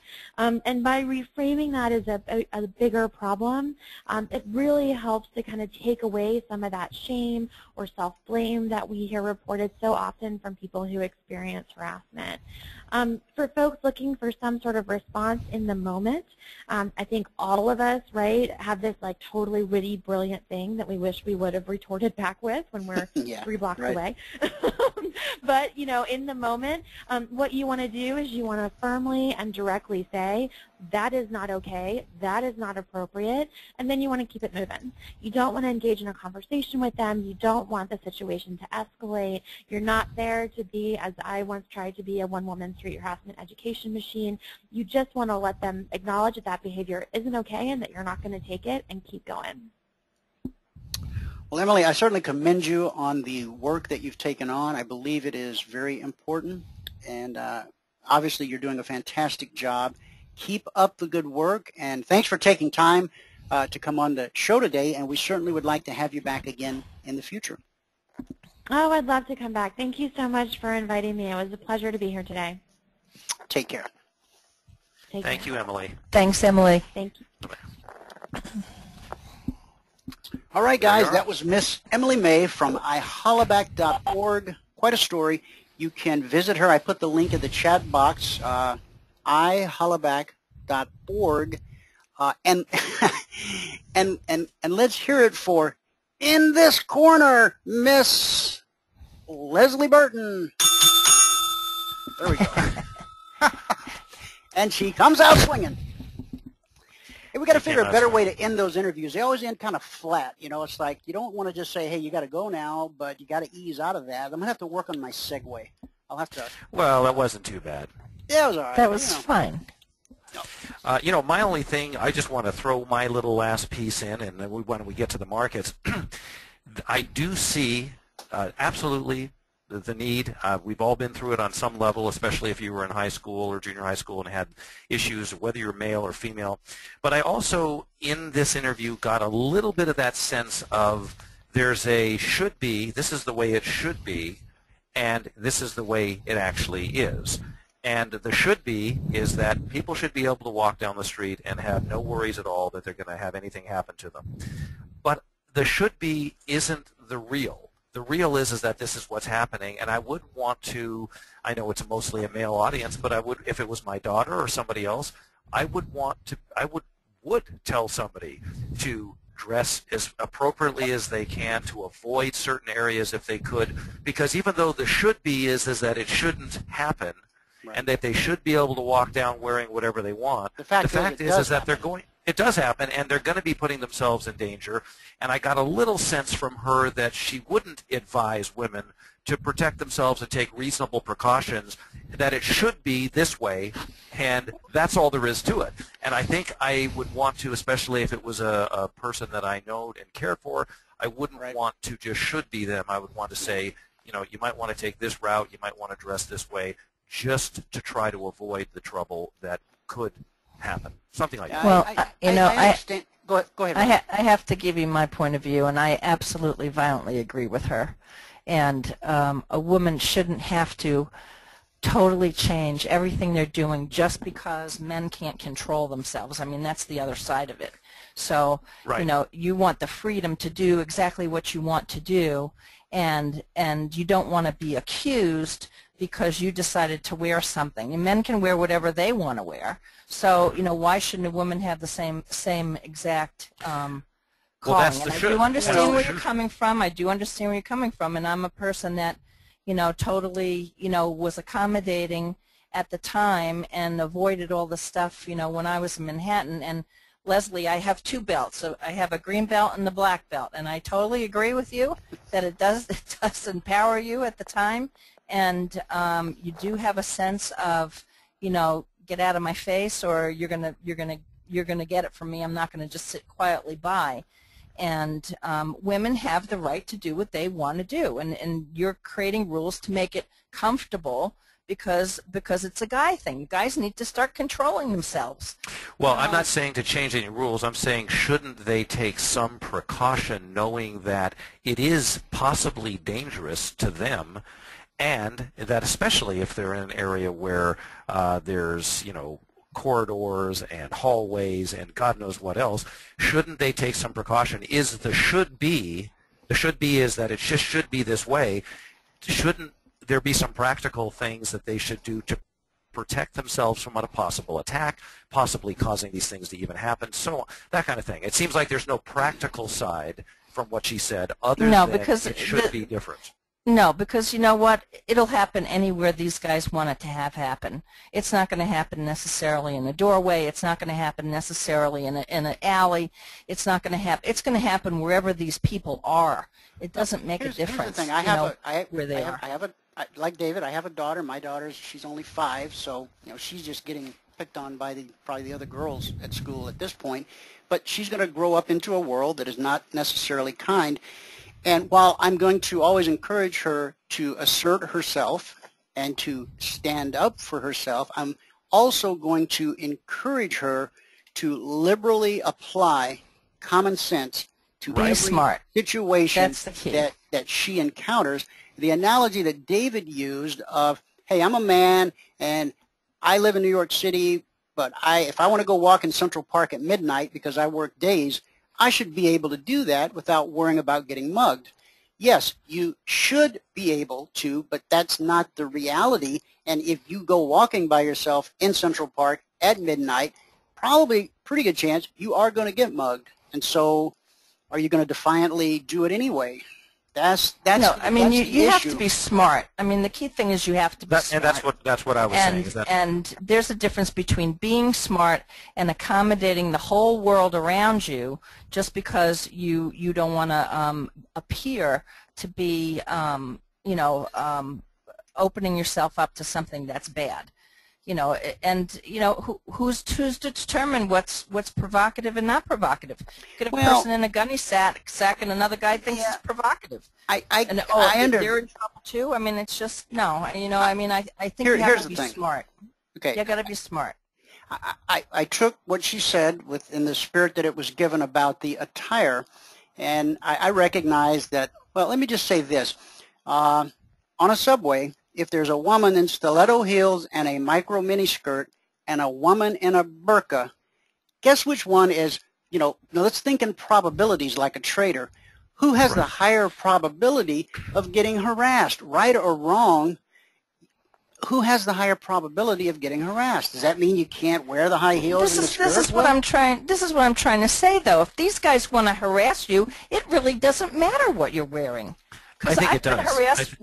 I think it does to some degree. It has some play in it. I think you have a higher probability, but if these guys want you, they don't care. That's true. You've never been in a situation where they don't care. If they want you, they want you, period. That's true. Here's another analogy. If I leave my front door of my house clearly wide open, people who may not even be interested in robbing my house may come in and check it out and maybe take something. So I'm inviting it. And so if my front door is open. So all I'm saying is that there has to be, I heard in her, I get the whole thing that she's saying. I absolutely agree with her.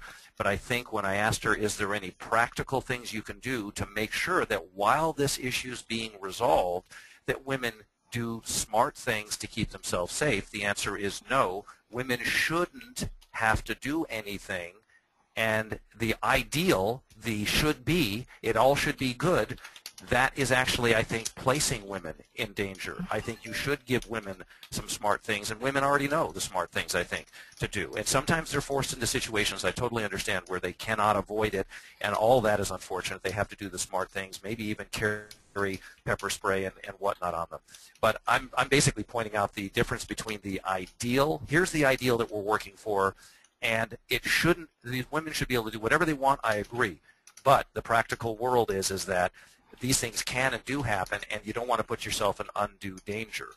While we're working on getting to the ideal, I think women have to think smart about this, and so do men in their own situations, and that's why we all lock our house up.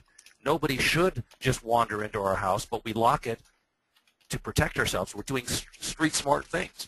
We do it in so many other areas. So I think there was a little bit of idealism in that, but I totally agree with her cause, and I totally understand, having been through it myself on a male level from the bullying side and so on. I'm going to make sure that I'm, they shouldn't bully. And listen, bullying got to the point where it's actually against the law now in certain states to bully people in schools. And they will actually take the kids out of school, and they will actually arrest kids for bullying in some states now because it's gotten to such a degree. So obviously there really is a problem, but I also think that people need to think smart. And I believe that what Dwayne said is true, that although it shouldn't matter, the fact is that if you're on a subway, the girl in the microskirt is going to get the catcalls, and the woman in the burqa is going to get political commentary. So, or something, So satire, somebody else draw a cartoon. Right. So nobody is defending men here and their need to catcall. So. Yeah, absolutely. I think we all agree on that. There was a couple of comments here. Modesty should be used by both men and women. I agree with that. Not in a sexist kind of way. I just think it's sort of, common sense thing.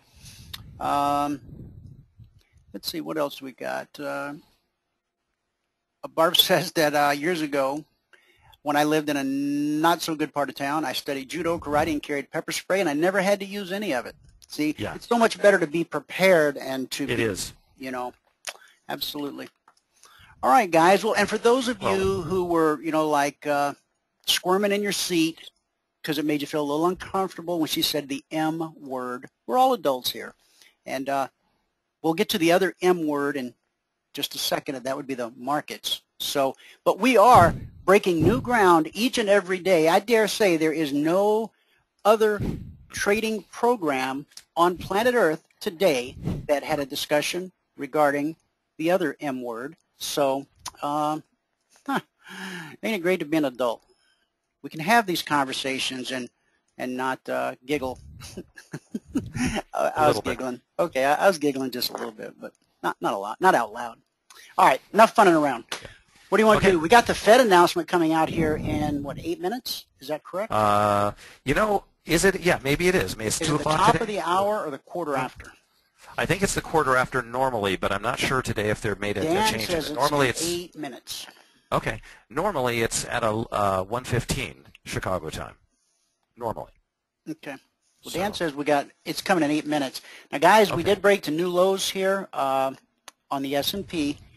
Here's what we did. We drew just a little horizontal line off yesterday's low. We also drew a little line off of today's low. Okay, and remember we talked about the buyers stepping in here early because they don't want to miss the run. They managed to run it up, but they couldn't take it all the way back up. And we missed that upper weekly trading zone by 2 ticks. So as David would say, based on his work, that I think he would say if in a similar scenario that shows some kind of weakness in the market, that it wasn't able to do this and it wasn't able to run back up here.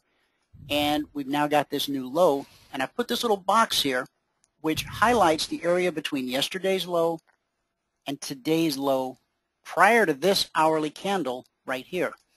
As we head into the Fed announcement, we should get some kind of movement one way or the other. We don't expect the Fed to lower interest rates or raise interest rates, but the commentary will be important. If they even hint that they're thinking about raising interest rates, you could see the bottom fall out of this market. Do you agree, David? We may be able to, yeah. Actually, I think lower prices are likely, and we did see very tricky behavior in the S&P with regard to a recent, for us, reflected wave top. And so I would not be surprised to see further decline here, a number that's below us that isn't critical, but it certainly is important, and I would almost like to see it hit is the 78 level. We haven't reached that yet. I'd like to see 78 or lower tested prior to getting really interested in doing something on the long side. Today's almost really been sort of a trend day down with the bounce that you talked about and then the further break. So yes, I do agree with you that lower prices would be likely. And again, we're only 5 minutes away. If you want, we can take a minute or two and let's review what we have, and then we'll watch the markets as they respond. I also want to say that we've said this so many times that it's probably not a good idea to usually, unless you're very skilled, to trade in front of these reports. In other words, having an open position in the market while the report comes out. Sometimes when it works for you, it's beautiful and it runs and it's like, gosh, I'll do that every time. But the markets can be very volatile. They haven't been recently with regards to Fed announcements, but they can be very volatile, very difficult to trade. And why put the odds against you? You know, think in terms of putting the odds in your favor, and things work out a lot better over time, especially. So anyway, you want to take a few minutes here, Dwayne, and we'll cover Sure. the S&P. Yeah, let's do it. I don't have a lot to add to what we've already said. We saw tricky behavior. We had a top due on April 25th. We had a little one-day reversal, and then they actually closed at new highs. Closed at new highs above that April 25th yesterday, and then today we're beginning to move down. So yeah, that kind of tricky behavior normally leads to bigger moves. So I would expect further decline, possibly substantial, in today's session, and we'll see. We'll see how they play it out. It'll probably lead to more normal behavior. Now that we get the reports out of the way, the Fed announcement out of the way, we got past options expiration last week, I think everybody would agree, or most people would agree, that from 3 days prior to options expiration the previous week, all the way up until just today, when a number of markets started acting much more normal, we have seen unusual behavior. So something big is at work, and I don't think the decline necessarily is over here in the S&P. Now, Richard suggests that, now this is a different Richard than the one you're probably thinking of, but Richard suggests the market will rally after the announcement because he thinks that the Fed will say they're going to keep spending. Well, we've heard a lot of that, and the market has rallied under, in general, to every piece of news that's come out since the 666 bottom. That's how we got all the way up to new highs. But that's interesting, and this is what makes a market. You know, everyone has a different way to trade it. I would just suggest that you're careful with these kinds of bigger reports. I'm a pure technician, but I still stand aside when this report comes out. When I've learned over many years just to not turn it into a should be. Well, I should be able to trade purely technically, even though reports come out. Well, no, I take some practical considerations there. This report can really do some things that I can only understand after the fact. And so I don't want to be in the market until I can trade and understand things, hopefully, before the fact, setups and so on, and what the market should do. So, well, we only have about 2 minutes left here. Yeah, I don't know if this is going to work or not, but I'm going to attempt to stream the announcement. It comes in 1 minute and 49 seconds. I don't think it will, but I'm going to try it just because I can. And if it doesn't come then, it would normally come at the 15 minutes. No, it's definitely coming in 1 minute and 41 seconds. Okay. They're counting it down. Okay. So. Well, this should be interesting. Interesting to see if there's a volume spike too. Oh yeah, I think there probably will be. But we've seen a number of these Fed announcements recently in the last year where there's practically no really big volatile answer. But is this one unique in some way, Dwayne, that has a different meaning to it, or is this just an ordinary Fed announcement? As far as I know, it's just ordinary. Okay. Yeah, this thing, I'm not going to be able to. I thought I could stream it off of this site, but yeah, I'll try one more place. I don't want to download some kind of wacky file just to watch it. Mm-hmm. Well, and if it would be nice to see like I said, lower prices. 73 would be another number I'd like to see on the downside. Hang tight. I want to see if you guys can hear this. Hang on just a second. Here comes. 25 seconds. All right. Okay, and you guys, you can't hear that. I can't even hear it. No. Okay, I should have streamed it on the other machine. All right, well, we'll read it here. Is it playing? Yeah, it's playing. In theory, that should have worked, but it didn't. So I'll just turn up. I'll just do this. We'll go old school. Fed leaves rates unchanged. Exceptionally low range of the Fed funds rate will be appropriate at least as long as the unemployment rate remains above 6.5%. Inflation between 1 and 2 years ahead is projected to be no more than half a percentage point above the committee's 2% longer-run goal, and longer-term inflation expectations continue to be well anchored. The committee decided to continue purchasing additional agency mortgage-backed securities at the pace of $40 billion per month, longer-term Treasury securities at a pace of $45 billion per month. The committee will continue its purchases of Treasury agency mortgage-backed securities and deploy other policy tools as appropriate until the outlook for the labor market has improved substantially in the context of price stability.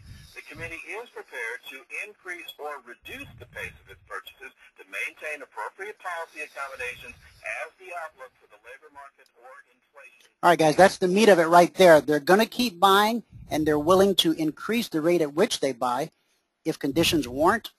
And so that should have given us a bump to the upside, I would think.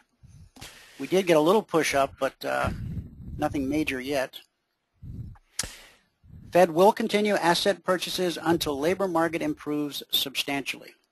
So the government is purchasing $85 billion of 10 and 30-year Treasury bonds each month. Each month. That is an enormous thing. Yeah, and now I haven't had a chance to vet this, but I believe it to be accurate, and so I'm going to go out on a limb here and hope that the person who sent it to me fully vetted it. Let me see if I can find it, or I won't be sharing it at all. Come on. Okay. According to several articles on Google, this is true. The president, Barack Obama, is going to spend almost $700 million of taxpayer money to buy Russian helicopters for the Afghan Air Force. But wait, just like the TV commercials, this gets better. When Congress passed the 2013 National Defense Authorization Act, it had an interesting provision. Congress included that as a part of that law, a prohibition on the United States buying helicopters from Rosaboron Export, that's not right, the Russian manufacturer of the Mi-17 helicopter. Unfortunately, as always happens when such laws are passed, Congress gave the regime an escape hatch. I know some of you find that wording offending, but I'm just reading it. The law stated that the president could buy the Russian helicopters if the Secretary of Defense certified it was in the interest of national security. And of course, the Secretary of Defense, Chuck Hagel, signed off on the certification. Now, Congress is outraged over this, with senators and representatives from both parties writing letters. Of course, this is Congress's fault for allowing a law to be written with such an escape clause. More importantly, Americans need to be asking what is going on. Why are we spending $700 million with a Russian arms manufacturer? Why are we giving the Afghans these helicopters? Even if we're going to give them helicopters, couldn't we give them old ones and not brand new ones? In the era of the sequester, isn't there something better we can do with $700 million? American Medicare cancer patients are being turned away from hospitals and are being denied life-saving treatment because of budget cuts. The American military is being gutted to the point of ineffectiveness because of budget cuts.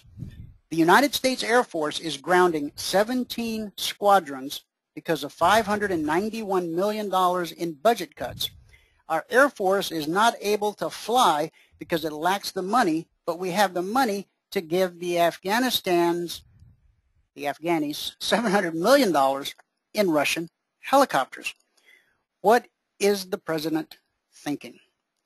And now they had to shut down the kids from getting their tours of the White House over, how much was it? Was it 20 million or 200 million? It was 20 million. It was just a show. It was craziness. Yeah. Craziness. Now, what they said about the Medicare and Medicaid patients not being able to get treatment, FAA, the flight control guys that are being furloughed from their job because there's no money to pay them, and so flights are getting canceled, and it's putting a crimp in everybody's, not just their lifestyle, but in business, the engine that drives our economy, commerce. But yet we can spend $700 million to do something that I don't even know why. I don't even know why it's a good idea. I can't even imagine what the argument is of why we should do this and why the president should override the law. And again, I didn't vet this, so if somebody knows this story to be, one of those things that just goes around the internet, please let me know. But I got it this morning, and it came from a reliable source, and he tends to vet things before he sends them to me. So. No, that sounds very real. I mean, the very least we could do with that money is give it to another green energy startup that'll subsequently go bankrupt. But at least it would be in America. We could at least build an electric helicopter, Right. Fly for 10 minutes and run out of power. I don't know. I don't know what the answer to all that is. It's a dismantling of America piece by piece in my world. Maybe I'm wrong, but it's just weaken us down economically, weaken us down in every other way, and give our assets and our strengths off to other people in any and every way you can possibly think of doing it. That's what this administration's doing, period. It's just what is happening. You can think of it differently if you're on the far left. You obviously do think of it very differently. You think he's doing wonderful things. I don't know. I just don't see it. I don't see the wonderful things. We're 5 years into an administration that hasn't done a thing for people's jobs, hasn't done a thing for people. We go on and on and on about it. But on top of all the things that he hasn't done, the things that he is doing do appear to be weakening America, because there's something wrong with a strong America in this man's mind. There's something wrong with an excellent, an excelling America, a preeminent America. There's something wrong with that. It hurts people for us to be good in his mind. And, I just want to throw this out there, but there's some very good reports, including books that he himself wrote, where his father was an anti-colonialist, and his father believed in a weakened America. Well, I don't know. I could make a pretty good argument that that's what he's doing, whether intentionally or not. We're going into deeper and deeper debt. We're not servicing. It's like the $700 million. Couldn't we find something better to do with that money, along with all the other hundreds of millions we give to other countries? And I don't even want to know the number anymore. Of what we give away to other countries for God knows what reasons, to these tin pot dictators who keep all the money. And why did we do that? But if you don't pay $20 of your tax bill, you'll end up in jail. But we'll just throw away hundreds and hundreds of millions of dollars on these things. The waste alone in the government should be criminalized. Waste should be criminalized in the government. We should send people to jail for doing these kinds of things without properly getting approval for them and so on. I don't know what the deal with the helicopter is, but I'm all for another. I'm all for having the government. Somebody go through and find all the waste, fraud, and abuse, because this stuff just goes on and on and on. There's $700 million there. There's another $800 million over here. There's $1.5 billion there. I mean, good Lord. How do they get all that money, Print it. Yeah, maybe. Print it. They don't even put the printers out of work. They don't even actually print this stuff anymore. They just move the decimal point. That's all. Yeah. All right. Well, do you want to take the quick round trip on the markets, Dwayne, and we'll let's do it. We are getting a little bounce here, guys. But if any of you who were around a few years ago, when the Fed announcement had the ability to move the S&P, 50 points and the Dow 500 points. I mean, look at this thing. We've bounced all the way from 81 up to we got a 3-point bounce, 4, if you want to be liberal. 4-point bounce on a Fed announcement. That's now again, if you're new to trading, then you look at this and you go, well, what's wrong with that? Well, it's not that there's anything wrong with it. It's just that for years, and David, you were at this long before I was. Before I came around in 2005 to the futures and watching Fed announcements, Like in 2000, was it wild then? Oh, it was. Oh, definitely, it was very wild then. The Fed announcement alone was some people traded as a career off of the Fed announcement. You know that, Robin. Yeah. Yep. Their whole gig was waiting for these big reports. That old dog won't hunt anymore for a while anyway. It's been this way for many years now that we don't have these big moves. But the market's a living, breathing thing, and we all know that, and it's in a new phase, and we don't get those big explosive moves anymore. Well, the Fed just they have no bullets left in the gun to reduce rates, and with the fragile economy, they can't raise rates, so it's a fait accompli for everyone, right? There's no mystery involved anymore. There's no tension in it. There's no tension in it. That's it. Yeah. There you go. There's no tension. There's no spring to spring back. There's no coil to coil up because everybody knows the game. They're not going to raise interest rates, and we've talked about it before. My personal opinion is that until interest rates start to go up, the economy won't improve. It's almost exactly opposite because interest rates, in my opinion, juice many different industries that are very important, and I don't mean through the roof.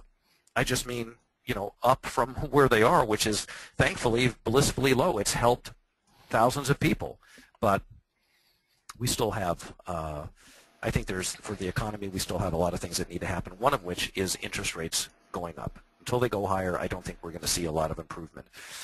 Okay, so if you want to, let's, Robin, did you want to throw anything in on that? No, I'm good. On any of this? You're good? Nope, okay. I'm good. You're good. Okay, well, let's take a quick look around because we had today, I think, is the first day in the last 6 or 7 days that important enough things happened. Gold not took a important enough whooping. things. They did, and this we consider this normal. I mean, this now is normal movement, and I'm actually looking forward to several weeks now. Now that we've got the options expiration out of the way, now that we've got the reports and the institutional and everything else out of the way, plus the interest rate announcement, I think we're going to see more normal behavior here. First of all, going to gold, a few days back we talked about the April 26th top. We had shorted gold. We told our subscribers to short it up between 76 and 85 or so. I forgot what the number was. But we were looking for the market to decline to 1440 into April 30th, plus or minus a day. And today they did get down. This is why I'm saying normal behavior. They got down to 39.70, so they completed that target. A really nice trade, if I may say so myself. We're out, and we're going to see what gold has to do from this point forward. But it has been a torturous, and Robin, I'm wondering if when you talk to traders, if you've sensed, or even Dwayne, that people have said that the markets seem like they're somewhat unusual. It's probably more longer-term traders that would have said that, but maybe not. I don't know if the markets have been unusual or not. The short-term stuff still playing out the same. Still clicking away. Okay. Yeah. And, the bigger picture, well, here's the thing. We're at this historic all-time high. We're up here at the top. That's big. We've got this huge triple top backdrop to everything in the S&P 500. And what about it seems unusual to you, David?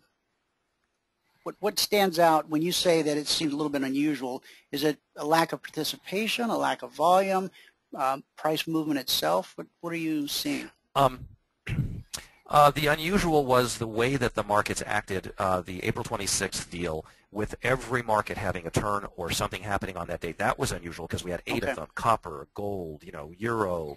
I mean, you can name them all. S&P.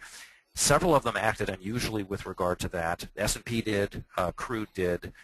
Gold didn't do anything. Now that it's done the move down that we were looking for, it doesn't look so hard. But to live through the last couple of days, we were scratching our heads a little bit because we knew they had to go down to, or we thought they had to go down to the 40 level. So just several things, just the way the markets act. Look at the S&P, how they advanced above the April 25th top and went higher, broke out to new highs, and now they had to move down. For us, that's unusual. Okay. The crude did the same thing. We were getting ready to sell crude right at the prices it went to. We decided not to. Even though crude's down dramatically, we missed that trade because of that unusual behavior. We did get several other good ones, but some of them were unusual, And when again, this goes back to that thing, when you sense that your edge is not with you, they say, may the force be with you. May the edge be with you. And that's how I'd like to meet traders from now on. You know, hello, may the edge be with you. But if you can sense that the edge isn't with you, if you sense that it isn't, then don't try to press your non-existent edge. And that's what we try to do. Is if we don't have it, if our game isn't on, if it's we avoid it and we wait and see. We may have a very good trade in crude at some point here, but we did miss the big move down. We called for it, but we couldn't get it, and in the way they did it, it was too tricky, and we stepped aside. So one of the truths of the market is that it can be, strangely enough, acting very normally on one time frame, but on another time frame showing you something very unusual. So it's a very multi-level beast. And one of the things that I would suggest to people if they're having trouble on a particular time frame is to switch time frames and try on a different time frame than you're normally used to, because the time frame that you're working on, as what's happening with this April 25th and 26th, that time frame may not be good for you for a time being. You might want to switch and go to a different time frame. That's just a general suggestion you might want to play with if you're somebody who's trading consistently on a particular time frame. So with regard to gold, I don't have anything else to add except that they did act normally, and we had a nice move down in that market. Going over to the bond market, this is the market that the Fed is buying all the interest rates in. They're moving up higher. We believe that, in fact, they may have already made the move today.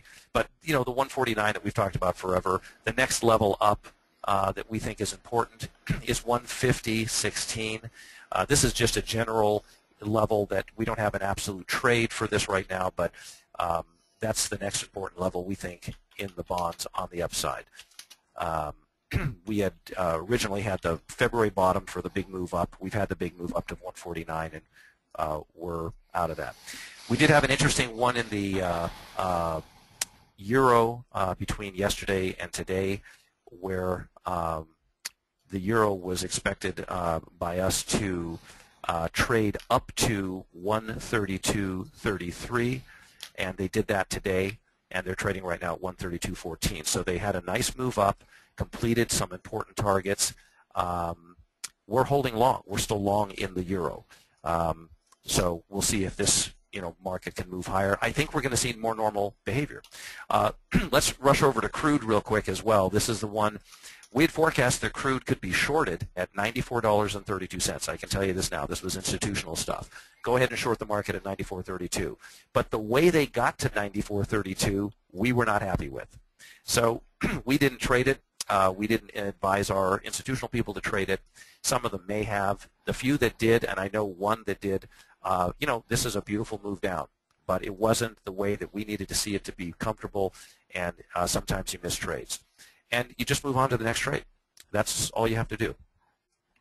And there is another trade. There's always another trade coming. Let's see. So the crude has moved down. We're going to keep an eye on this because we may have something important coming in crude here with this move down. The bears are in control, and it's going to be interesting to see how they play this out into next week. Let's see. The dollar and the euro are both moving in opposing directions, which is normal for them.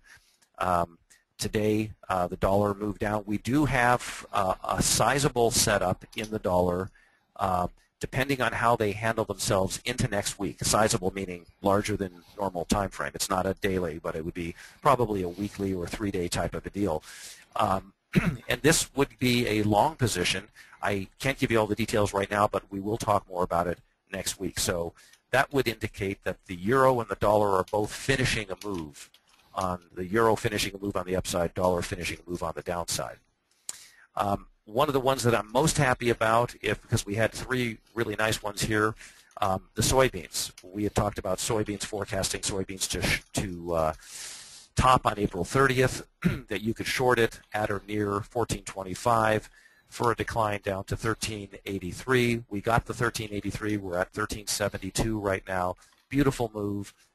Great trade, and the move may not be over on the downside. We're out, but we're going to wait and see if we can find another indication into this market later this week. Sometimes the temptation is you got a nice move, the market did what you're looking for, and you're just super anxious to get back into it because it's working, but we don't have anything else right now. There's nothing else for us in that market. There's a possibility. We'll see how the market acts into tomorrow.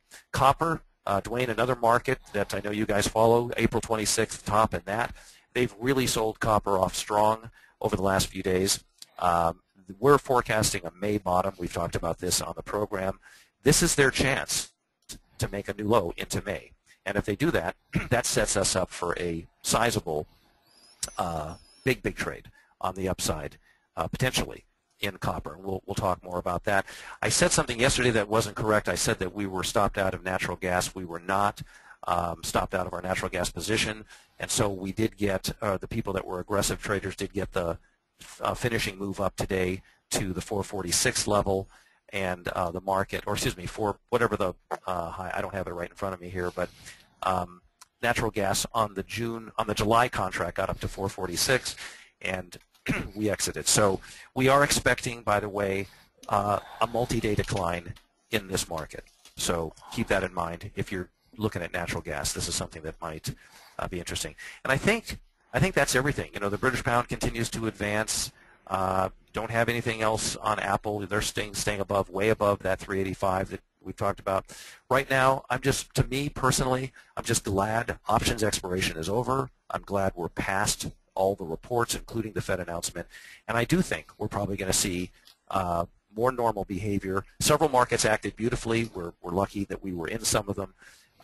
Several of them didn't act so well, and that preempted our trading them or got us to get out of them.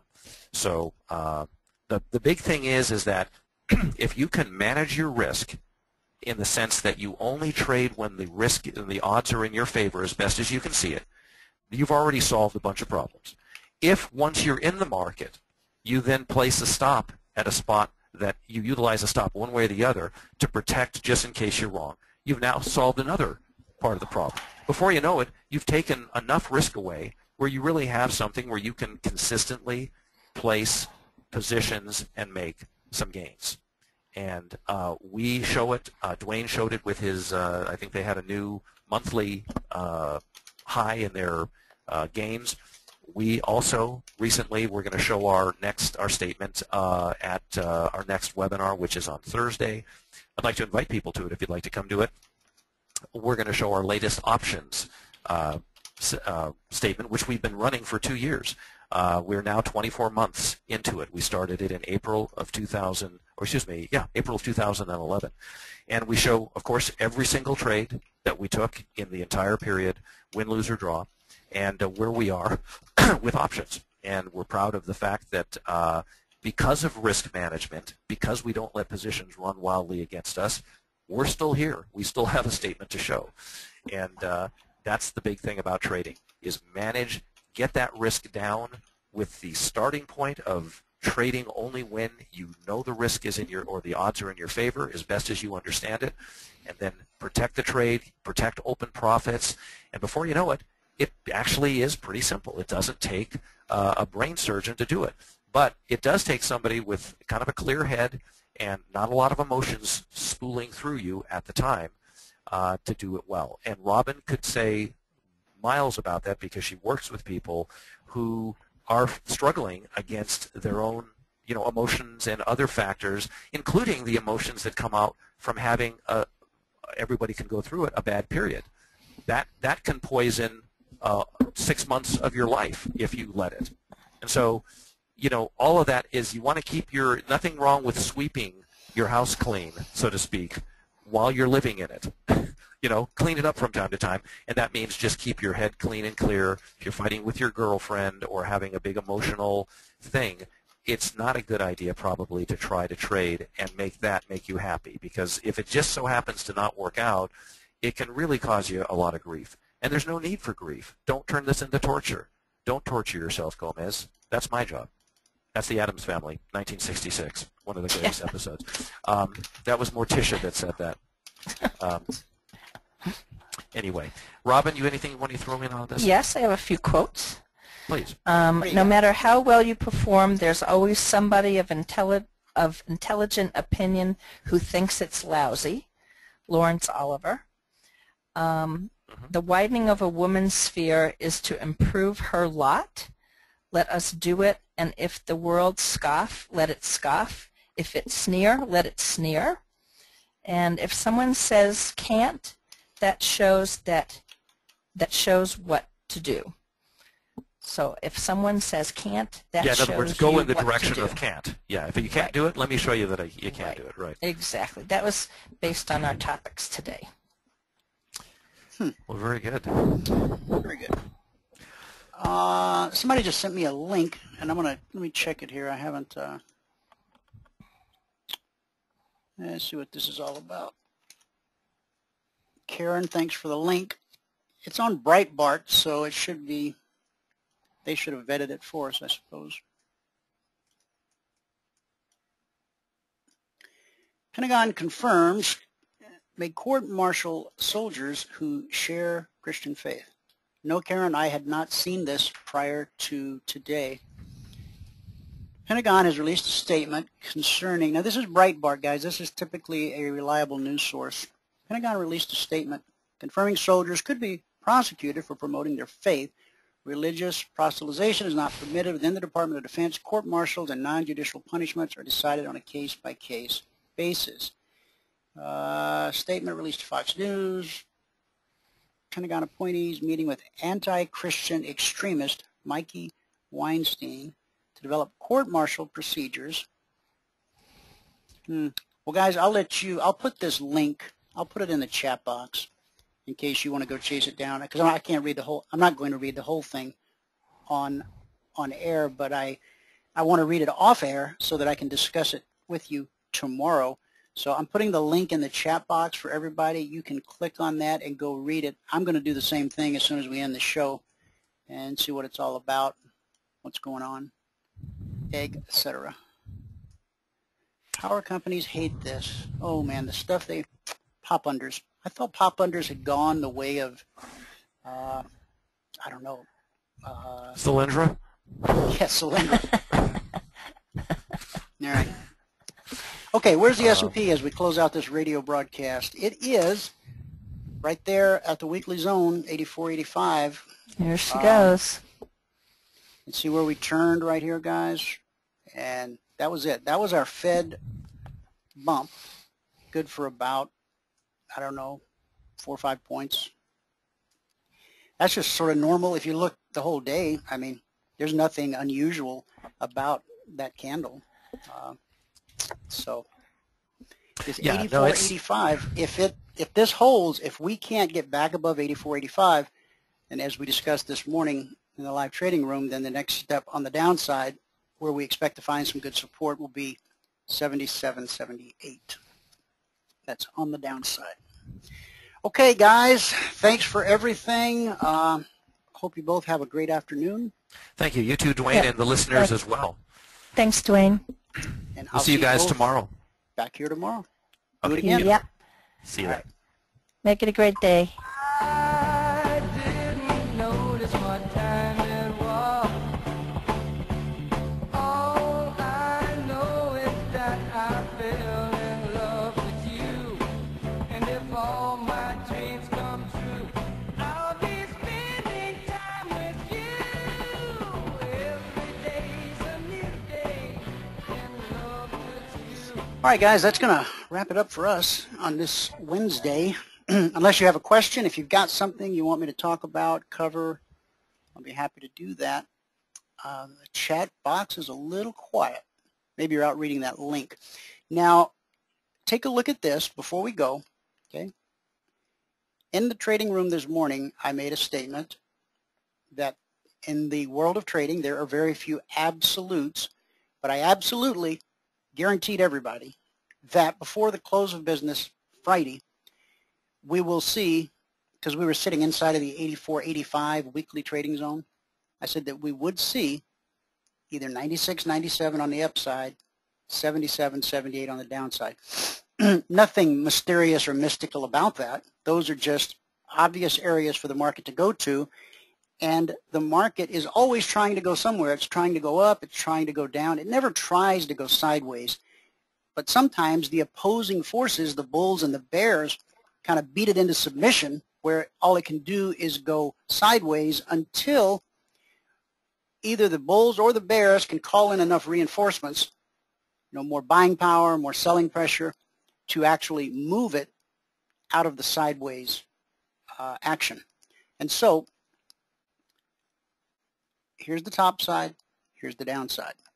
Now, you watched me draw a line off of the swing low from yesterday over to here, and we said that would be a very good place for the market to find support. Did it? Yes. Now, that price where I drew the line, well, let's just use yesterday's swing low, because that's what we were basing the line on.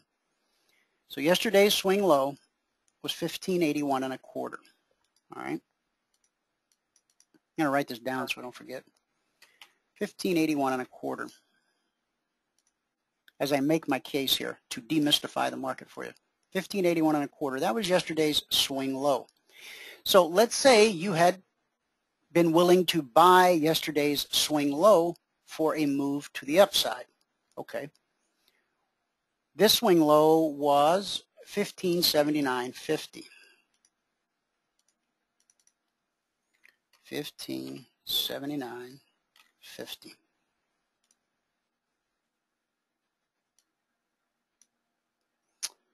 So basically, what do we got there? Let's see, 80, 50, 81, 50. So we got 1 3/4 points, 1.75.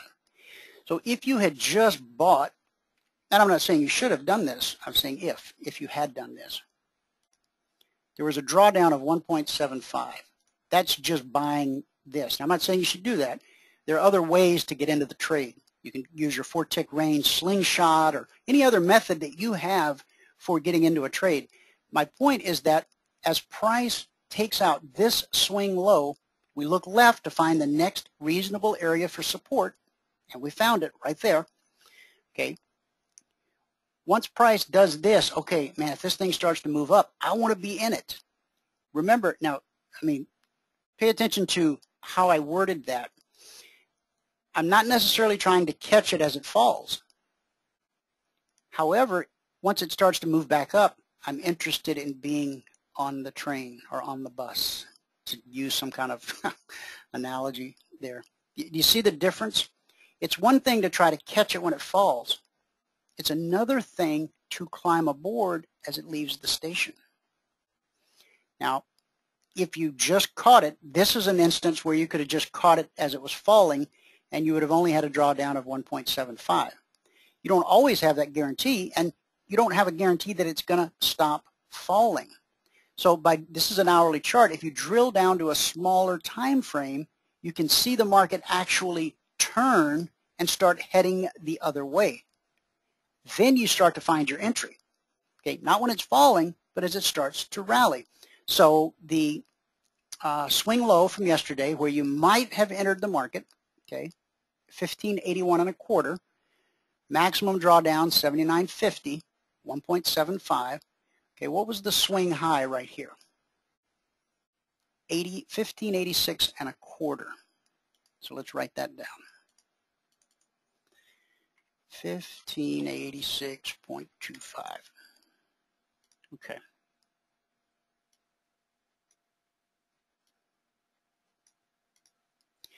The difference between this and this, I can do that one in my head. I hope I get it right since I put it in my head. It's 5 points. So if you had bought 1581 and a quarter, yesterday's swing low, you'd have had a 1 3/4 points drawdown, and the maximum you could have taken out of that move was 5 points. Okay. Now that's if you got in here, which is a known. You could have said, hey, I know that was a low yesterday, and I have enough conviction that buyers are going to come in and at least try to get a piece of it. Okay. I'm convinced you're going to at least try to get a piece of it. And so I can take that risk. But I'm still going to use a hard stop. I'm only going to risk 2 points or 3 points or 5 points, whatever fits your risk profile, because this is based on a bigger time frame backdrop. Okay. We've moved outside of the realm of the 4-tick range for a moment. We're observing an hourly chart and the behavior on the hourly chart. So with a 1 3/4 point drawdown, there was an opportunity to take 5 points out of the market. That's all good. Now, if you're a CFRN trader, the little hitch you might have had with this is, guys, you've told me here to be cautious about buying an advance into a weekly trading zone. And that's true. And I'm not going to backpedal on that. You should be very cautious about doing that. Now, this level here, 81 1/4, up to the zone 84, how much room to run is that? It's only 2 1/4 points, okay, from this entry to here. Now, someone who didn't have the benefit of the zones, didn't know that that was an important area, they might have just bought that anyway, and guess what? They would have come out fine. But they're also wishing at the moment they had taken their 5 points when it was up here, because see what's happening?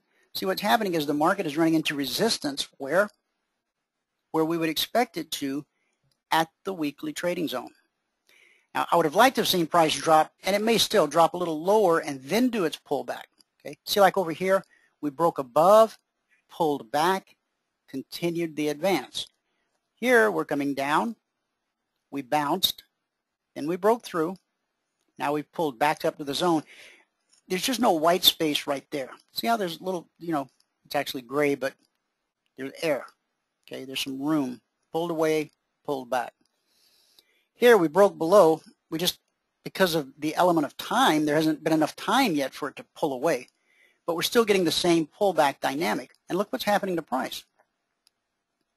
It's running into resistance. It's getting pushed back down. Okay, so now what? All right. Well, we can look at the open of the previous candle, or I'm sorry, the close of the previous candle. We can look at the low of the previous candle to gauge where we might want to get into a short trade. However, because this range is so tight from 78 to 84, there's only 6 points in between.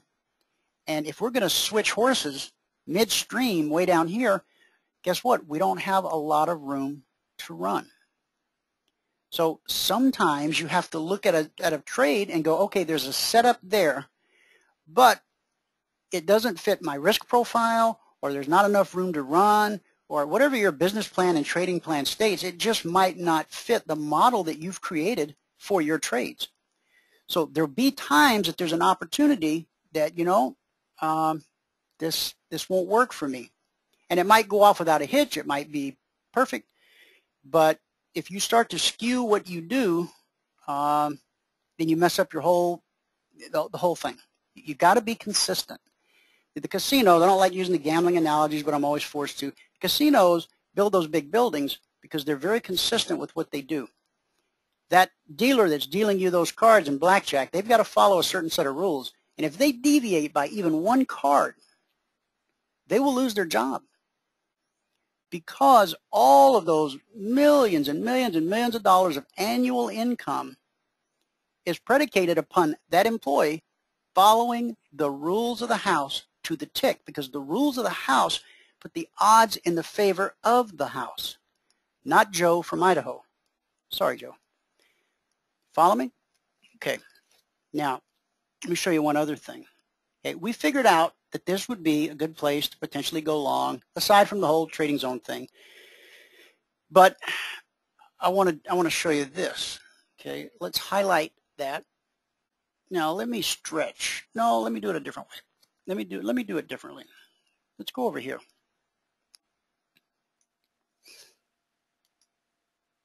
See these tops across here? Now these are swing highs, not swing lows. These are, would everybody agree, these are swing highs? Okay. So let's just take these swing highs and let's put a little horizontal line and let's walk it across the page. Oh my goodness.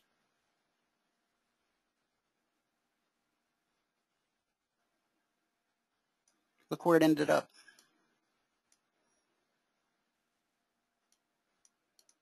See what's happening right now, right here, right now. The groundwork for that was laid last Friday. Last Friday. There's Sunday, Monday, Tuesday. Here's Wednesday today.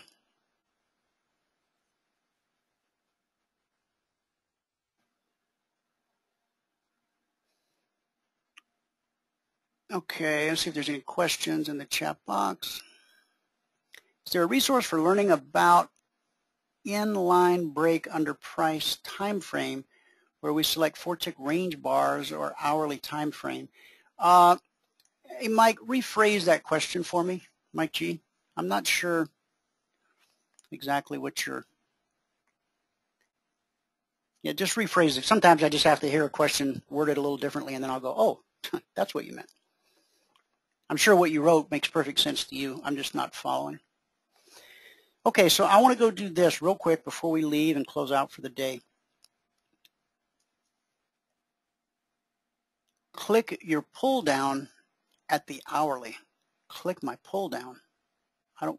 What pull down?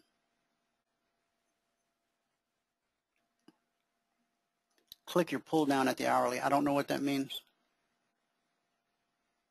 You're going to have to really spell it out. Oh, you mean you want me to switch this to a 4-tick range chart? Is that what? Oh, I see what you, okay. When you said click your pull down at the hourly, I understand now you're talking about this pull down. Okay.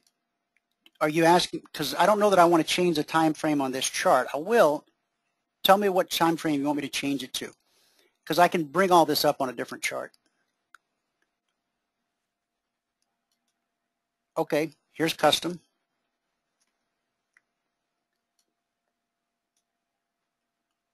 Now tell me what you want to know.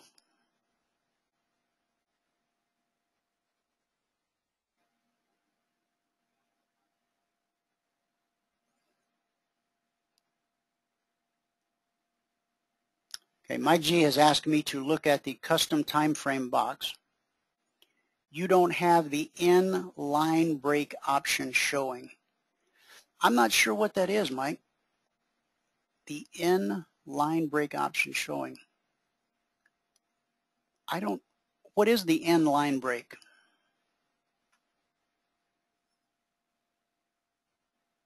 That's not something I'm familiar with. Oh, you don't know either? Okay. But what you're saying is on your custom time frame, you have something called the in-line break? Oh, it's a choice we have now. Okay, I haven't updated my platform in a while. Oh, okay. All right. Well, okay, now at least I'm tracking with you. I'll find out what it is. Hey, Bert, are you in the background?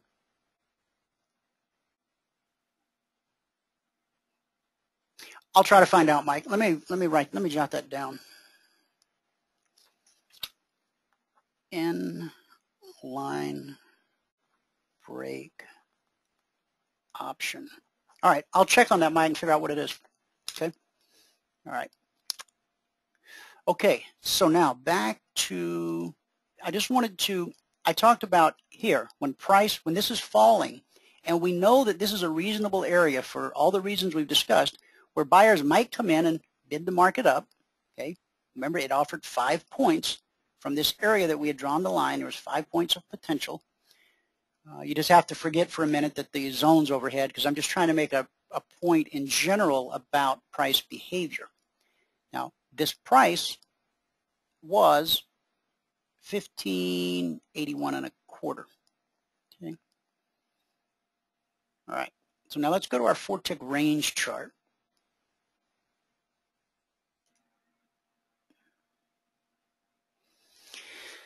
And let's get the ES up here.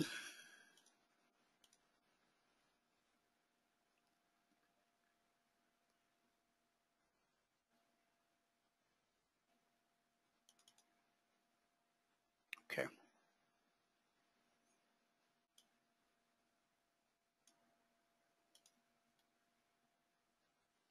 All right.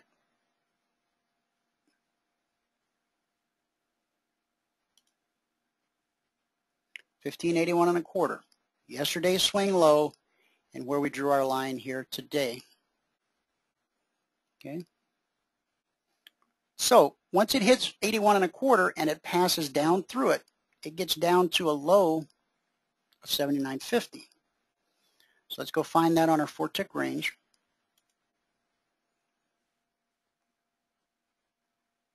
There's the low, 79.50 right there. Okay? Right there. That low right there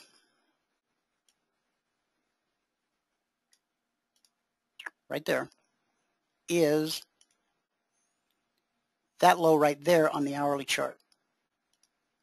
Everybody follow me on that? Tracking with me? That swing low on the hourly is that swing low on the 4-tick. Now you notice we're red coming down. See these red candles? That's the CFTC indicator. Okay. So the conditions are bearish. You don't have to take it any further than that if you don't want to. You got red candles. It's coming down. The market's falling. We hit this area. We go up. We get a hint right here, a white candle, potential change of trend. That's what the white candle means, potential change of trend.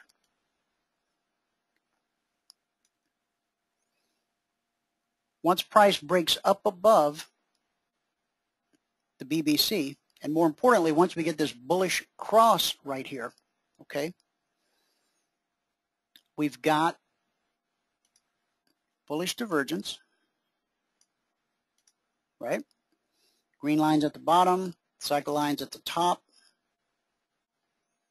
Got a bullish cross, we got to pull away, we got to pull back. Draw a little trend line here, right across these tops. And then you get a close above right there, or you might have even taken it over here. Okay. Now, this is against a bigger time frame backdrop. But your entry here is, see the low of this candle right here, the open of this candle, the one I've got my cursor over, it opened at 82.25. 82.25. The initial swing high was 84.25, so 2 points. Then the next swing high was 84.5, and the final swing high was 86.25. Okay, so this is what it looked like on the 4-tick range as price gave us a bullish cross with bullish divergence. Price pulled away, price pulled back, close above the trend line, 2 points. It comes back. And when it comes back, you've still got bullish divergence.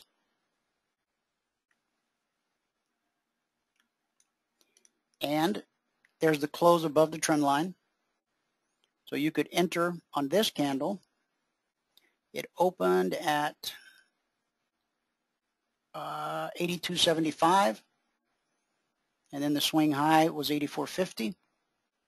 The swing low over here was 81, and again the swing high is 86.25. On this pullback here, you still had bullish divergence. In fact, we're just now starting to get what looks like bearish divergence. We've got a cross, a bearish cross. We got to pull away, we got to pull back.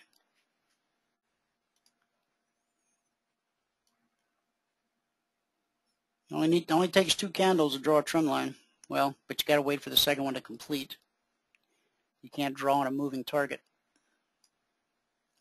Do you guys see? Now let's go back and look at the hourly. What's happening on the hourly? See where price is pinching up right there? In between those lines that we drew? So if you want to be short this move, there's a couple things you could do. We already talked about it. You could wait for price to go below the close of the previous candle, which it hasn't really done yet. You could wait for price to break below the low of the previous hourly candle. You could also use 30-minute candles, 15-minute candles. You can break it down into smaller segments. You can take the setup once you have one on the 4-tick range. See, this candle's got to complete before you can draw the trend line. Does everybody understand why that is? Because it takes 2 candles to draw a trend line, and this one is still building. We don't know if it's going to close up here or down here. We can see that bearish divergence is trying to set up.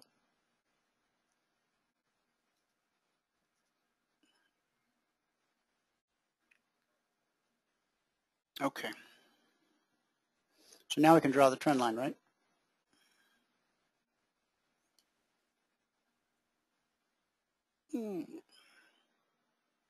There we go. There's a trend line. Barb, how did I get the white candle?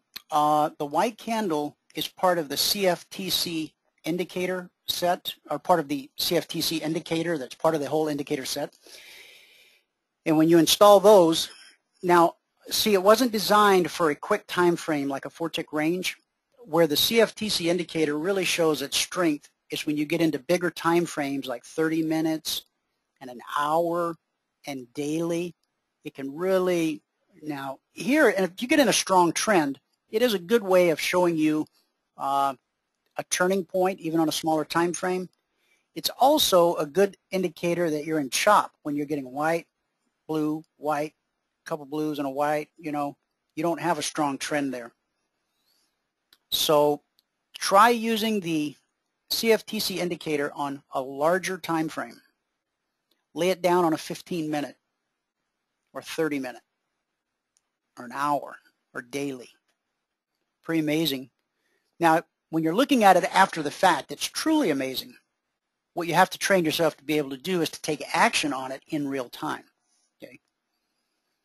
Not using that as a standalone methodology, although you kind of could. But we have other confirming tools that help you select the trade and then manage the trade. See, we were looking for a close below, and it's running the other way. So see how not jumping the gun here was very beneficial? So we can't make the market do anything. All we can do is wait. And now the black line has crossed up into the green line. So this is not a short trade that we want to be in. Not yet anyway. Because price is still testing this 84.85 to see if it's truly going to be resistance. Now a breakout to the upside, how would I get into a breakout to the upside? That should be one of your questions. I would look for anything above 88. Take me back above 88. And I'm confident that we're heading, that the market is at least going to try to get to 96. Now from 88 to 96, that's 8 points. I don't care if it doesn't go the whole way. As long as it makes an effort, I can pull a couple points out of the effort. You know, if you guys make it, send me a postcard. That'll be great. I don't care. Just show me some effort, and I can get 2 points out of the effort. Okay, you guys see that? How that, you know, oh man, I want to get this 8 points. What if it doesn't go all the way? Well, take 2, take 3, take 4. Take what the market hands you. Okay, that's if we break out to the upside. But see, this war is still being waged right here. What's going to happen on this candle? We still got 7 minutes left in the life of this candle. And what does our 4-tick range look like? Kind of messy. See, we got blue candles, we got a bullish cross, we got bearish divergence. This just is a choppy mess, and based on, see this, you can see, you know that something's about to happen here, but by looking here, you can go, yeah, but the signals are conflicting, and so I don't want to be a part of that. I don't want to be drawn into that. Now, we haven't looked at our sentiment indicator today. I put it up on the screen. I've been meaning to talk to you guys about it. This is another one of the tools available to the partners. It's in the toolbox. If you aren't using it, you should be. This is the only chart that we don't use Globex on. This is an intraday chart. It runs from 8:30 in the morning Chicago time until the markets close in the afternoon. It's 7-minute time increments. It's a we've built a time filter into this chart. Now let's scroll back a little bit.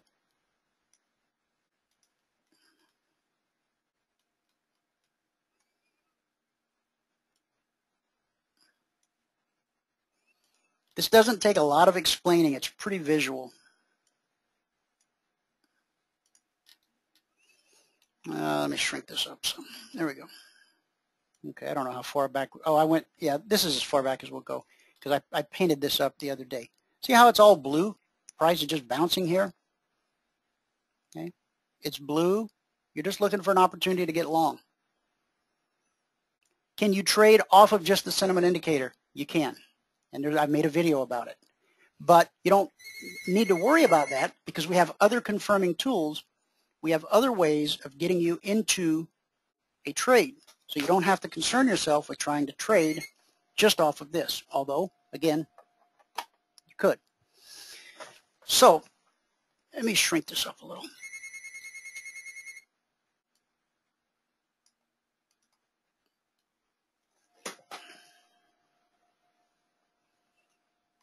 Okay.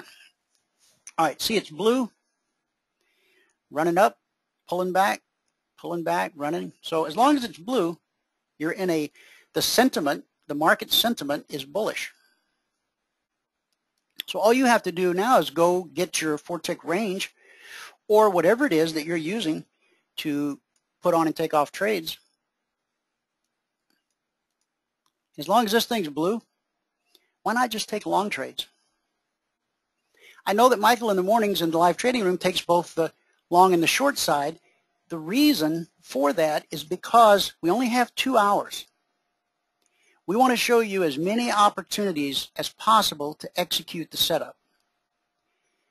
You coming back later when you're on your own trading, you have the luxury of time and you can put each trade in its proper context.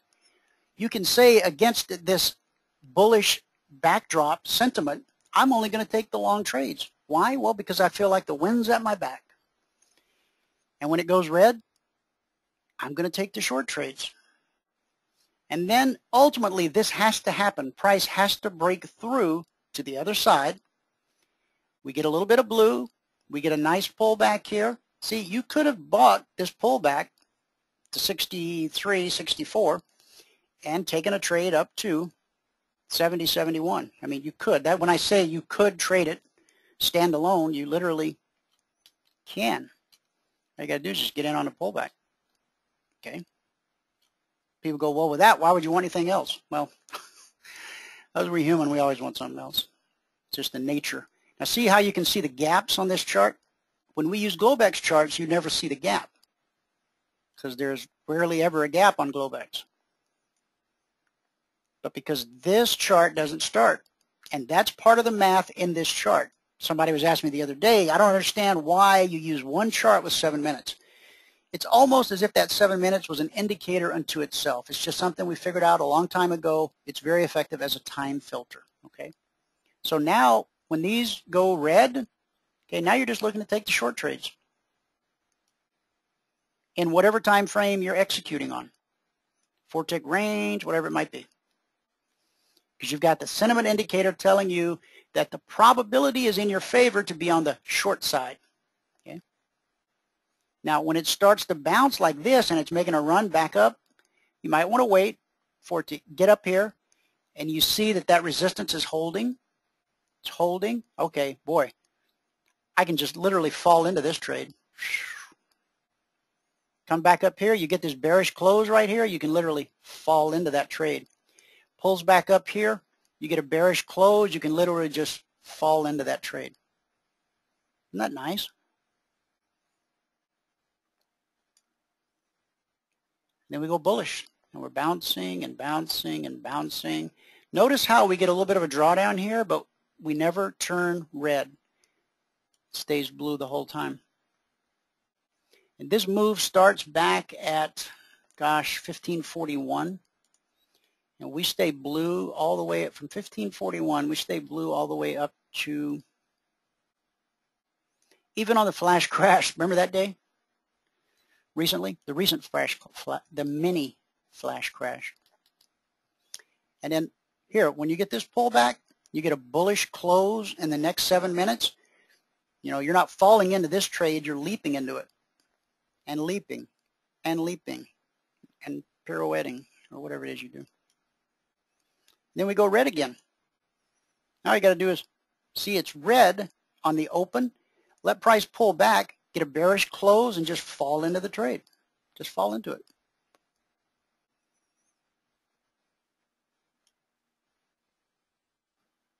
This isn't a new indicator. We've had this all along, and we go through phases because we have about 8 or 9 different tools, and at any given time we're focusing and teaching partners how to use specific tools, but every tool in the toolbox is equally weighted in that they have equal value and they can be used.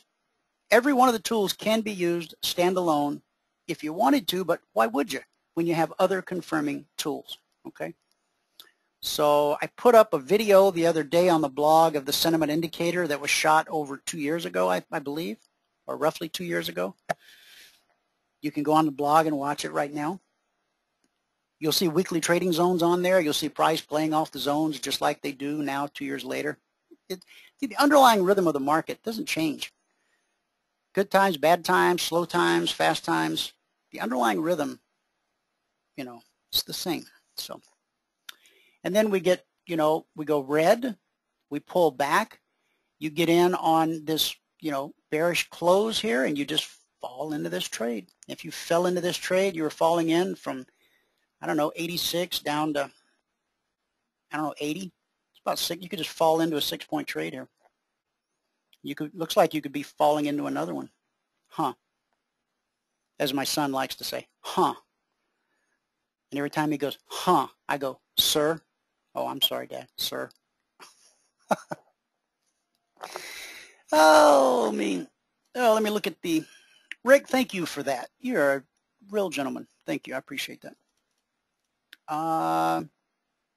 No, Tim, they are not. Karen, no, this is a 7 minutes, okay? 7 minutes. That's a time filter. That is almost an indicator unto itself. We're using a day session chart, 7 minutes. So no, you can't put this on a different time frame. I mean, you could.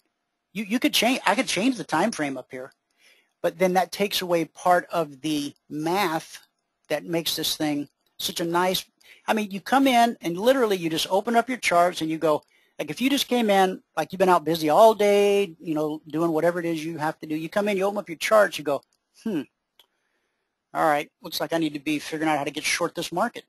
Why? Because it's red. Okay. All right, well, I better blow this thing up and look a little closer. Okay. Well, boy, I sure wish I'd have just taken the bearish close of that last candle, because let's see, this candle opened at 83.75 and it had a low of 82.25. No, you didn't quite get 2 points on that candle. But now this requires some patience, okay? This is very much different from trading. Now, again, you can execute off the 4-tick range. But if you were to attempt to trade off this is going to be a whole new world for you if you've been trading the 4-tick range, because 7 minutes is going to seem just like an eternity. And good Lord, you have to wait through, I don't know, 1, 2, 3, 4, 5, 6, 7, 8, 9, 10 before the thing really gets moving. That's an hour. That's a long time for a day trader, right? Now, everything that I showed you here, this is held up for years, hasn't changed. Go watch the video on the blog. It's got the timestamp, a couple years. So this isn't some new flash in the pan kind of thing. Again, it's just embracing the underlying rhythm of the market. Now, here's the deal. Each one of these little iterations, see this green candle, okay? If you're just looking at a 7-minute chart or you're looking at some other time frame, these green candles, they got you really worried, man. Oh, man, it's turning into a bull market. It's running away. Well, no. As long as these guys are red,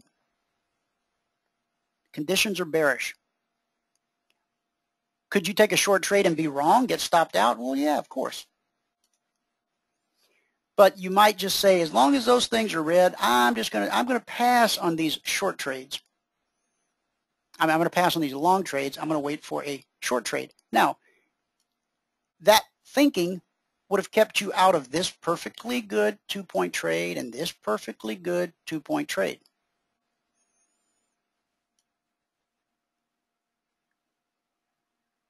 And so you might go, well, now wait a minute, now you're confusing me. You're telling me that the sentiment of the market right now is bearish. Yes, it has been since shortly after the market opened this morning. 1, 2, 3, 4, 5, 6. 6 times 7 is 42. 42 minutes into the open, the sentiment turned negative. We had a gap down open. This is where the market closed yesterday afternoon. This is where we opened today. We had a gap down open, but it still took 1, 2, 3, 4, 5, 6, 7 candles, 42 minutes for the sentiment indicator to actually signal that the sentiment has now crossed over to bearish territory. And then what happens as soon as you get the signal, okay, all right, we're ready to go short. No. You let it walk back up, and then you get a down close. And now, see right here, this is the candle you might have considered entering on right here, this one. You got to let all this play out. This is our first real signal right here. And that candle closed at 1587.50. And you could have just fell into that trade to 79.50. 8 points. Okay? But again, you had to wait through all of this. This was the first signal right here, or the first trigger. There, and then it was confirmed on the next 2 candles.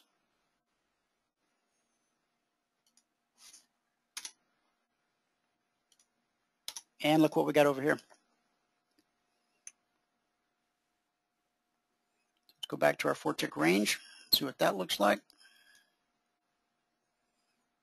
Okay, we're getting a bearish cross. We do not have bearish divergence. Let's go see what our hourly chart looks like. Okay, look where price closed. Price closed right at the weekly zone, 84. Is that the close? Come on. The close, 83.75.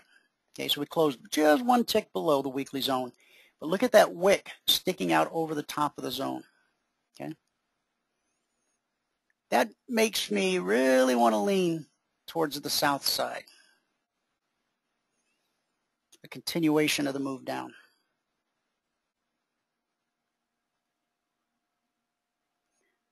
We've closed 1, 2 hours below the zone. Now, this hour, it spent the entire hour, the market spent the entire hour trying to get back above 84.85. And despite its best effort, it couldn't do it. Okay, well, it's a new hour. Can it do it this hour? We'll see. So how would I get into this trade? Well, remember when we talked about maybe getting in below the low of the close of this candle? Look where that candle, look where the low was there. And that line that we drew across here, it's still valid. So what was that line again? 81.25. So let's go back to our 4-tick range chart.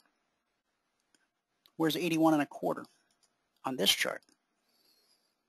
Here's 81.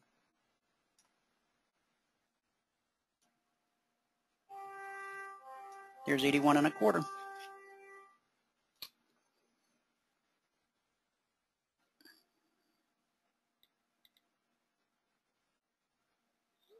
Okay.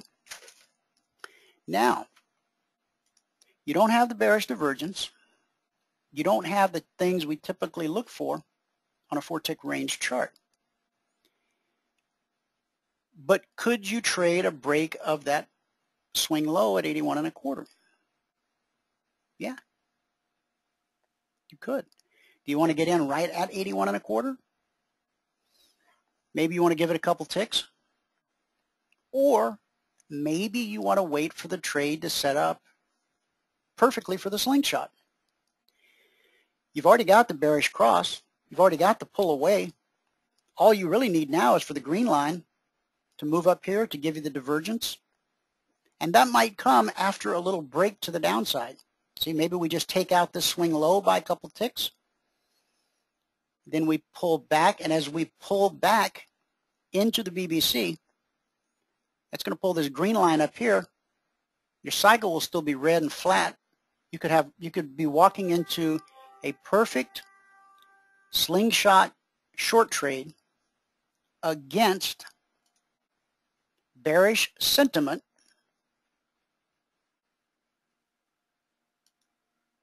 and an hourly backdrop. See how we just brought 3 time frames into play? Our sentiment is bearish. On the hourly, we're looking at that weekly zone. We're looking for a break of the low, or the break of the close of the candle 2 hours ago, the bottom of this red body. And so our third time frame, all we're looking for now is for this thing here.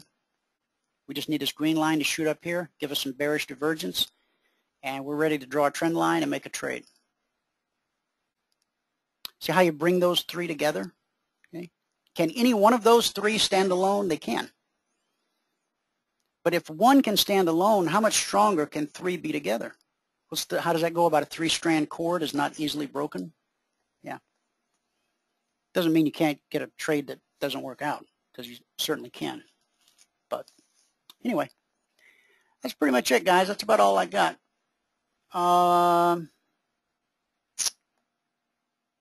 Karen asked, I thought you said if it goes through the weekly trading zone, then it would close above the weekly trading zone. No, I didn't say that. I said if it closed above it, the thing that would get me into a long trade would be a move above the high of this candle, which was this line that I drew at 1588. I said in order for me to take a long trade, I would want price to get above 88, and then I would be willing to participate in a rally attempt at 96.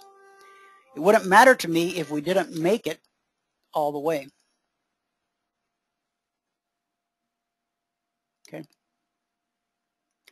Let's see what other questions are in here. Rick says the recent flash crash, the one I mentioned on the sentiment chart, a good term for it is the tweet crash. Yeah, it really was a tweet that crashed that market.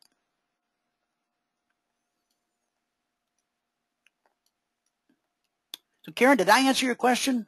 Because just because it tests, you know, if it moves on the other side, I need to see it close.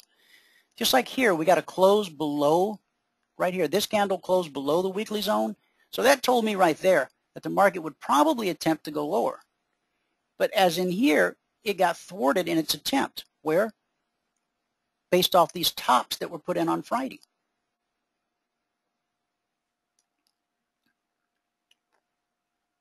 Okay, anytime that there's a, if I say something and it doesn't line up with something you think I said before or something that you understood, you did the right thing, Karen. Always ask me, okay?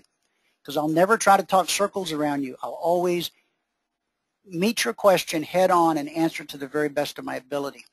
So with weekly trading zones, often we'll see price probe below, but it's where the candles close. Even here, if you had decided to get short right here, because you had to close below the weekly zone, when this following hour closes above the weekly zone, you got to get out of that trade because it's clearly telling you that it really wants to go the other way. And see here, it only closed below by a couple ticks. It's not a lot of confirmation. Over here, we closed handily above. But in most cases, you might still want to wait for that pullback. Okay, see now we've broken below the low of that candle that closed 2 hours ago. And we talked about the low of that candle where I drew this little line. We're pressing on that. We don't need to check our sentiment chart because we already know the sentiment is bearish. But we will go back and look at our 4-tick range. Okay. Now, will this happen? Will a trade just get away from you and maybe not come back and hand you the entry? It could. this thing could just drop through the floor down to the next zone where it finds support, and you're like, man, that thing just went zone to zone and I didn't get a trade. Okay, well that's all right, because there'll be another move and another trade. One thing you don't want to do is chase the market. So where's price headed? It's trying its best to go to 77, 78. It tried here to break out above this important area, 84, 85, and run to 96, 97. Couldn't do it. Spent the whole hour trying to do it. It couldn't do it. Now this hour is telling us where it really wants to go, it looks like. It looks like it wants to go to 77, 78.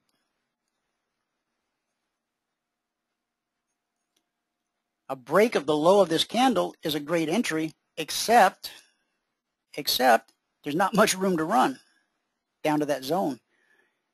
And we almost hit it right there. Now remember, at 77, 78, we expect there to be good support. We expect the market to slow down, consolidate, and kind of figure out what its next move is going to be. Once it gets to 77, 78, whether it's this candle or the next candle or 3 hours from now, once it gets to 78, it's got to decide, is it going to go back up to 84, 85, or is it going to continue down to the next zone below us? The next zone below us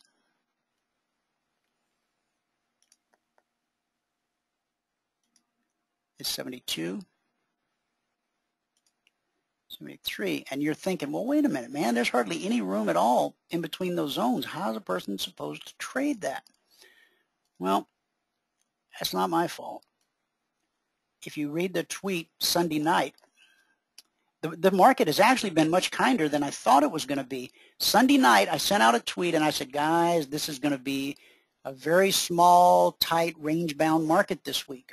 And I hope I'm wrong, but that's how I see it.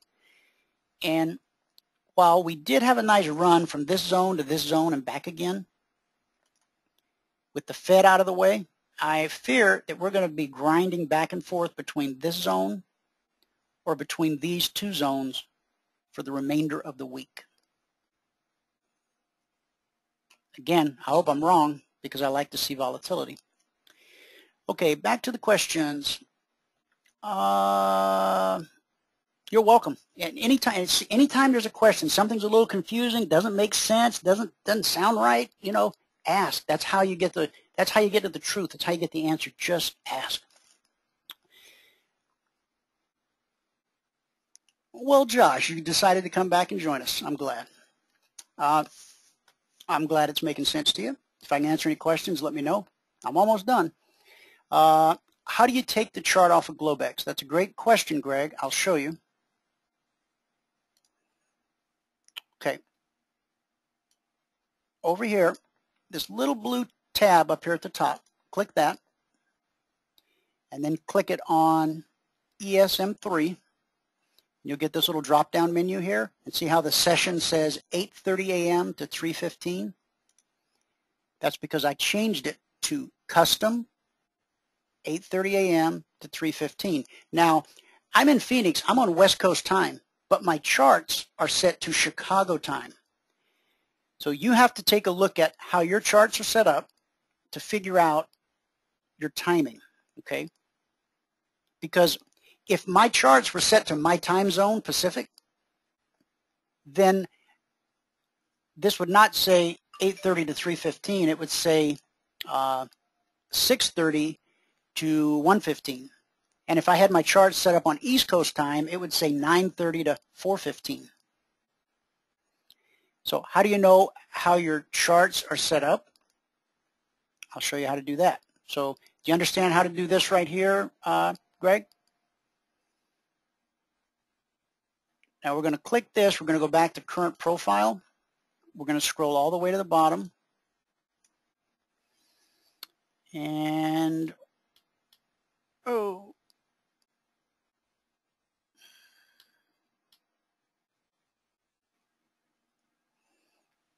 hang on.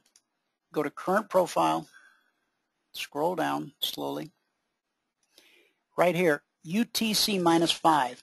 Because I live in Phoenix, if I want my charts to be on Chicago time, I got to put this thing on UTC 5.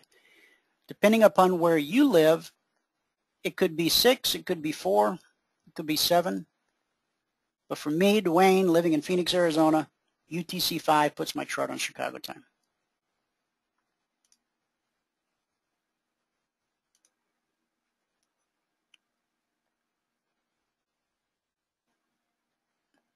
Okay, so Greg, did that answer your question about the Globex?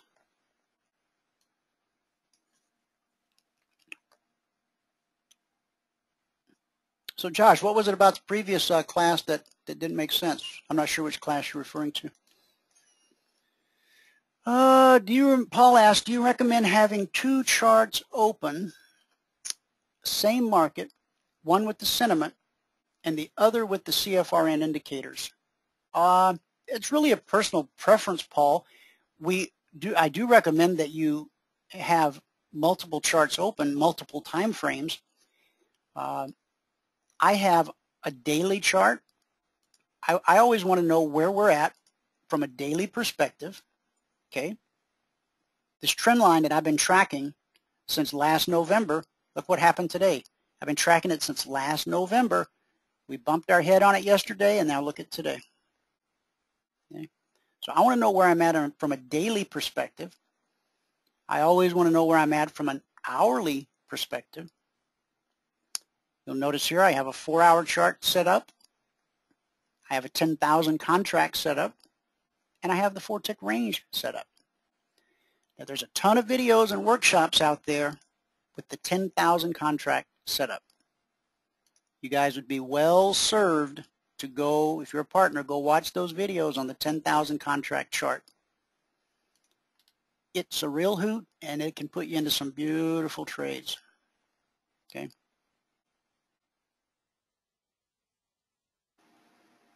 $10,000 contract. It's a volume chart. It has, just like the 4-tick range has to do with price movement, and a time chart obviously has to do with time. This is based on volume. Every time 10,000 contracts change hands, you get a new candle. And where it becomes interesting is, see that big candle? That's 10,000 contracts. See that little bitty candle, that little small body? That's 10,000. Okay. You can literally see price slowing down. When it's making a big move, you can kind of see it putting on the brakes. The bodies compress and get smaller. And then as price starts to move in the other direction, they'll expand and open up. So in answer to your question, Paul, yes, I am a firm believer in multiple time frames.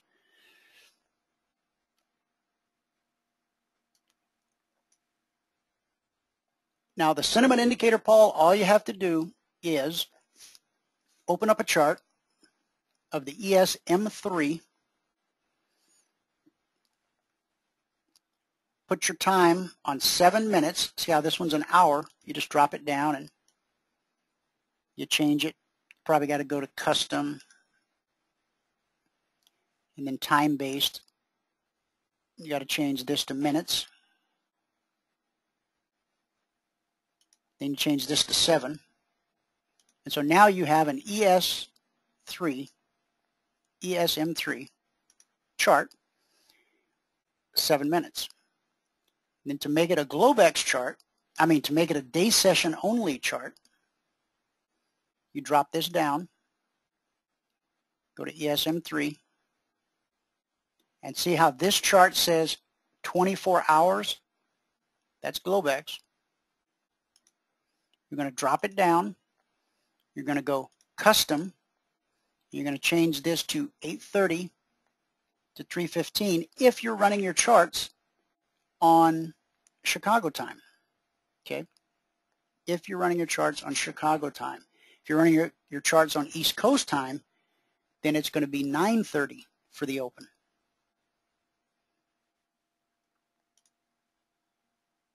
Oh, I better put mine back, or I'll be very confused.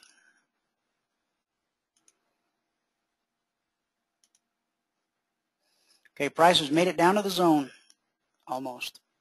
What's the swing low? 78.25. Oh, one tick away.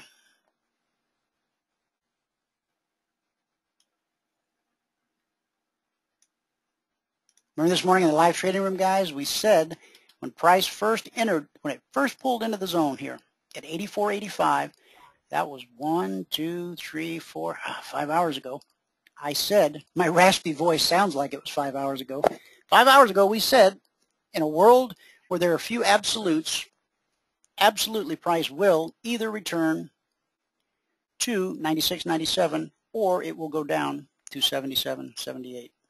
And so there's nothing magical or mysterious about that.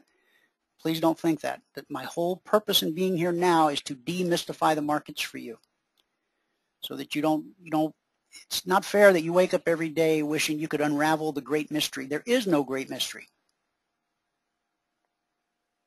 There isn't.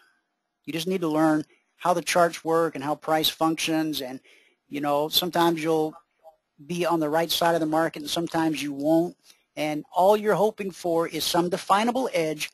You simply want to be on the right side of the market more times than you aren't, 7 times out of 10, and you're golden. It doesn't get any better than that. All right, I'm going to take one last pass through the chat box, so if you have a question, type it in. My throat's giving out. I've been talking for hours. Oh, how many charts does DT Pro allow open at once? I know there's a limit to 5 DOMs. I know I'm at my limit. 1, 2, 3, 4, 5, 6, 7, 8, 9, 10. I thought it was 10, but I just want to make sure. So you can have 10 charts open and 5 DOMs open. I have 10 charts open because, well, I don't know that you want to have 10 charts open, only because it might be, you might get overwhelmed with too much information. I'll leave that up to you. You'll figure it out. You'll find your comfort zone. But you can have 10 open. Let me just answer your question.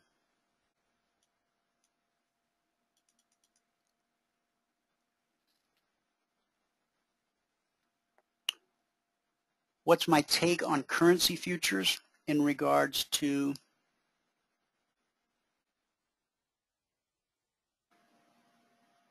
in general? Well, in general, I mean, they're certainly tradable. We trade them every day in the live trading room. We trade the euro. Well, I don't know that we trade them every day, but we look at them every day, and if there's a trade set up, we take it.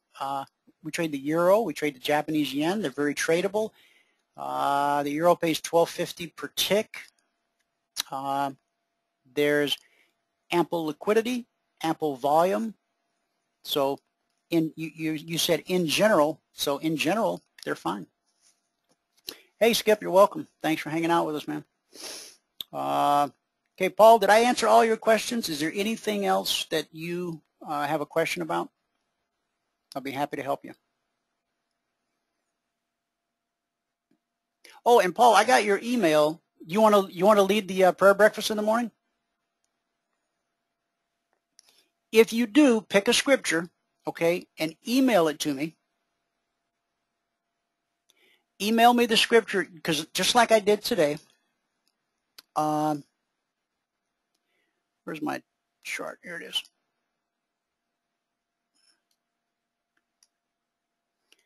Okay, here's what I need you to do, Paul.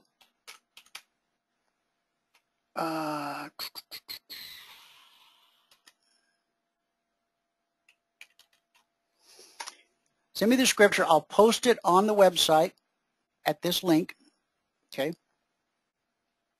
And I'll put the phone number in there, and I'll email you your access code, because you'll have a, you know what, no, you don't need a different code. No, you'll be fine. Just send me the scripture you want to use after you figure it out, and any little message that you want to include, and then I'll introduce you in the morning, and you can take it away. All right? I really appreciate you stepping up and offering. That's exactly what I wanted. I didn't want it to be just me doing something. I want people to, to be involved and to play an active role in the community. So that's awesome. I appreciate it. Did I answer your question okay, Josh, on the currencies? I mean, if you have a more specific question, I'll be happy to answer it. Okay, and to your question, Tim, on the sentiment indicator, let me explain again. I didn't design it as a standalone indicator. It's not about taking a trade off of the sentiment indicator, although you can. And I guess that's probably where I confuse people, is because I always say that every tool in the CFRN toolbox can be traded as a standalone tool. Every single one of them. The BBC, the CFMA1, the CFSR, the cycle indicator, whatever we got in there, every one of them, I've done videos on them all and showed you how you can trade them all individually. But why would you when you can bring a couple of them together to confirm each other to give you a higher probability trade setup?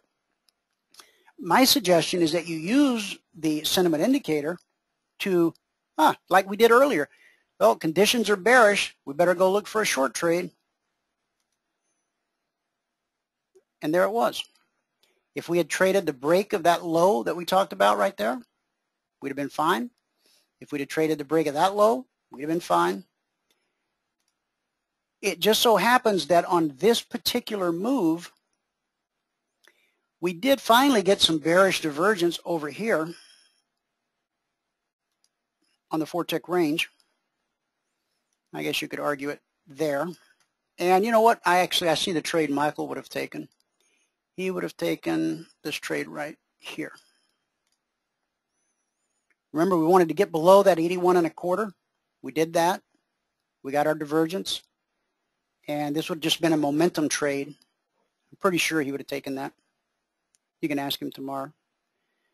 This candle opened at 79.5, and the swing low was 77.25. So there was a couple points in there. But way back here, when we first got the bearish cross, we were pretty confident, based upon all the things, we're kind of putting things together. We're putting together the pieces of the puzzle. Okay, based on this, we definitely aren't looking to go long. Okay, right there, that takes half of the decision-making process off the table. We can get half of this junk off my desk, because I'm not interested in going long against that backdrop right there. No way. So by doing a couple different things, see how we can kind of put things into a funnel, and we just keep slicing and dicing until we're only left with, like 1 or 2 options, and then you have to make a decision. You have to go, all right, based upon a preponderance of the evidence, I'm going to go short here. Okay. Remember, if going short here is the right thing to do 7 times out of 10, you're golden. Absolutely golden. Problem is most people can't accept that. They want to be right 8 times out of 10, 9 times out of 10, 10 times out of 10. It's not even about being right. If you haven't read the book, Trading in the Zone by Mark Douglas, I know you've heard me say it 1,000 times, make it 1,001. Read the book. Just read the book. There's no indicators, no trade setups, no methodology. But if you read the book and take it to heart, it will teach you to think in probabilities. It will forever change the way you look at trading. If you read the book and it doesn't change the way you look at trading, then either you already knew all that stuff or you need to go back and read it again. Because a light has to go off. Like, whoa, I never thought about it like that. Wow. It's a game changer. And if you buy the book, I make no money. In fact, I give the book away. Go to audibletrial.com/CFRN. Take the free trial with Audible. Download the free audiobook. It's a $40 book. I'll give it to you for free. That's how badly I want you to read it. Okay?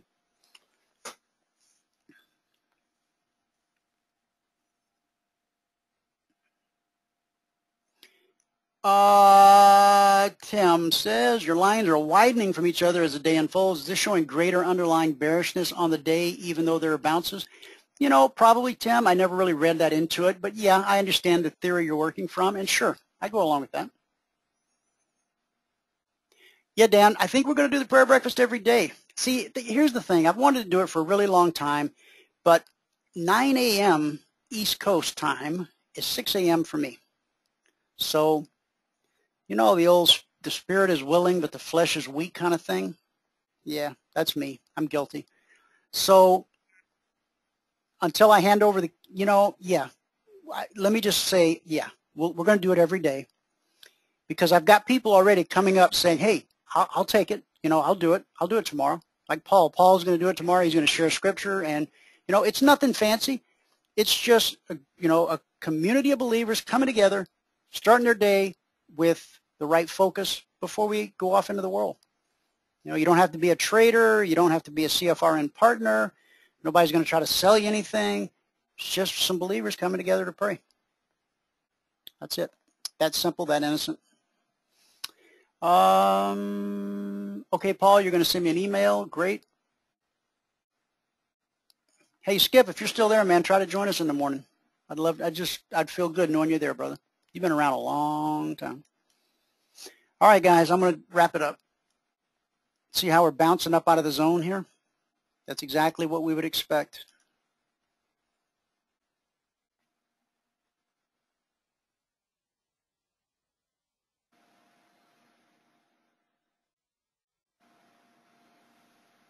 I'll leave this chart up. I'll leave it running. If you have any questions, you can email us, support@cfrn.net. Michael or one will get back with you. Michael put his number in the chat room earlier for anybody that has a question for him. And I won't be available this afternoon, but I will put his number in here for you in case anyone has any questions.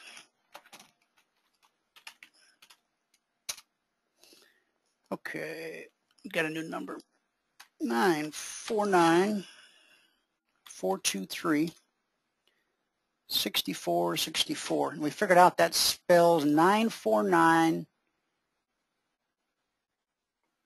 What is it? It's 949-42 Emini. Yeah, 949-42 Emini. All right.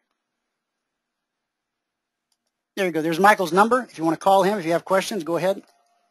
If you want to become a partner before the meeting tomorrow night, he'll tell you how to do it. If you've never taken the free trial, go to support@CFRN. I'm sorry. Email us support@CFRN.net. But to take the free trial, go to CFRN.net/apply. Boy, I'm exhausted. I got to go. Thanks so much for tuning in, whoever you are, wherever you are. May God continue to richly bless you with his mercy and with his grace. And I'll see you at the bell.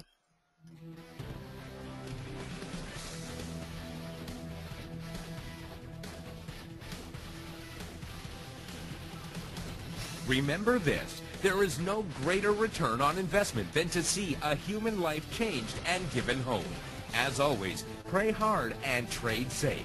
Any financial information discussed on this show is simply the opinion of our host, Dwayne Reeves, his co-hosts, and guests.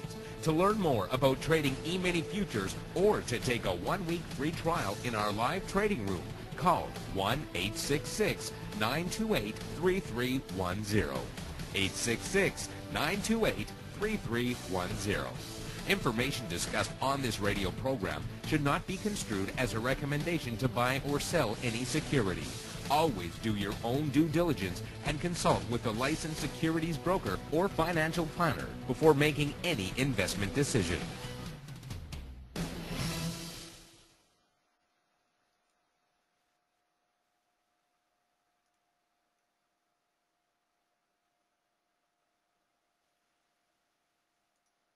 You're listening to CFRN, the Christian Financial Radio Network.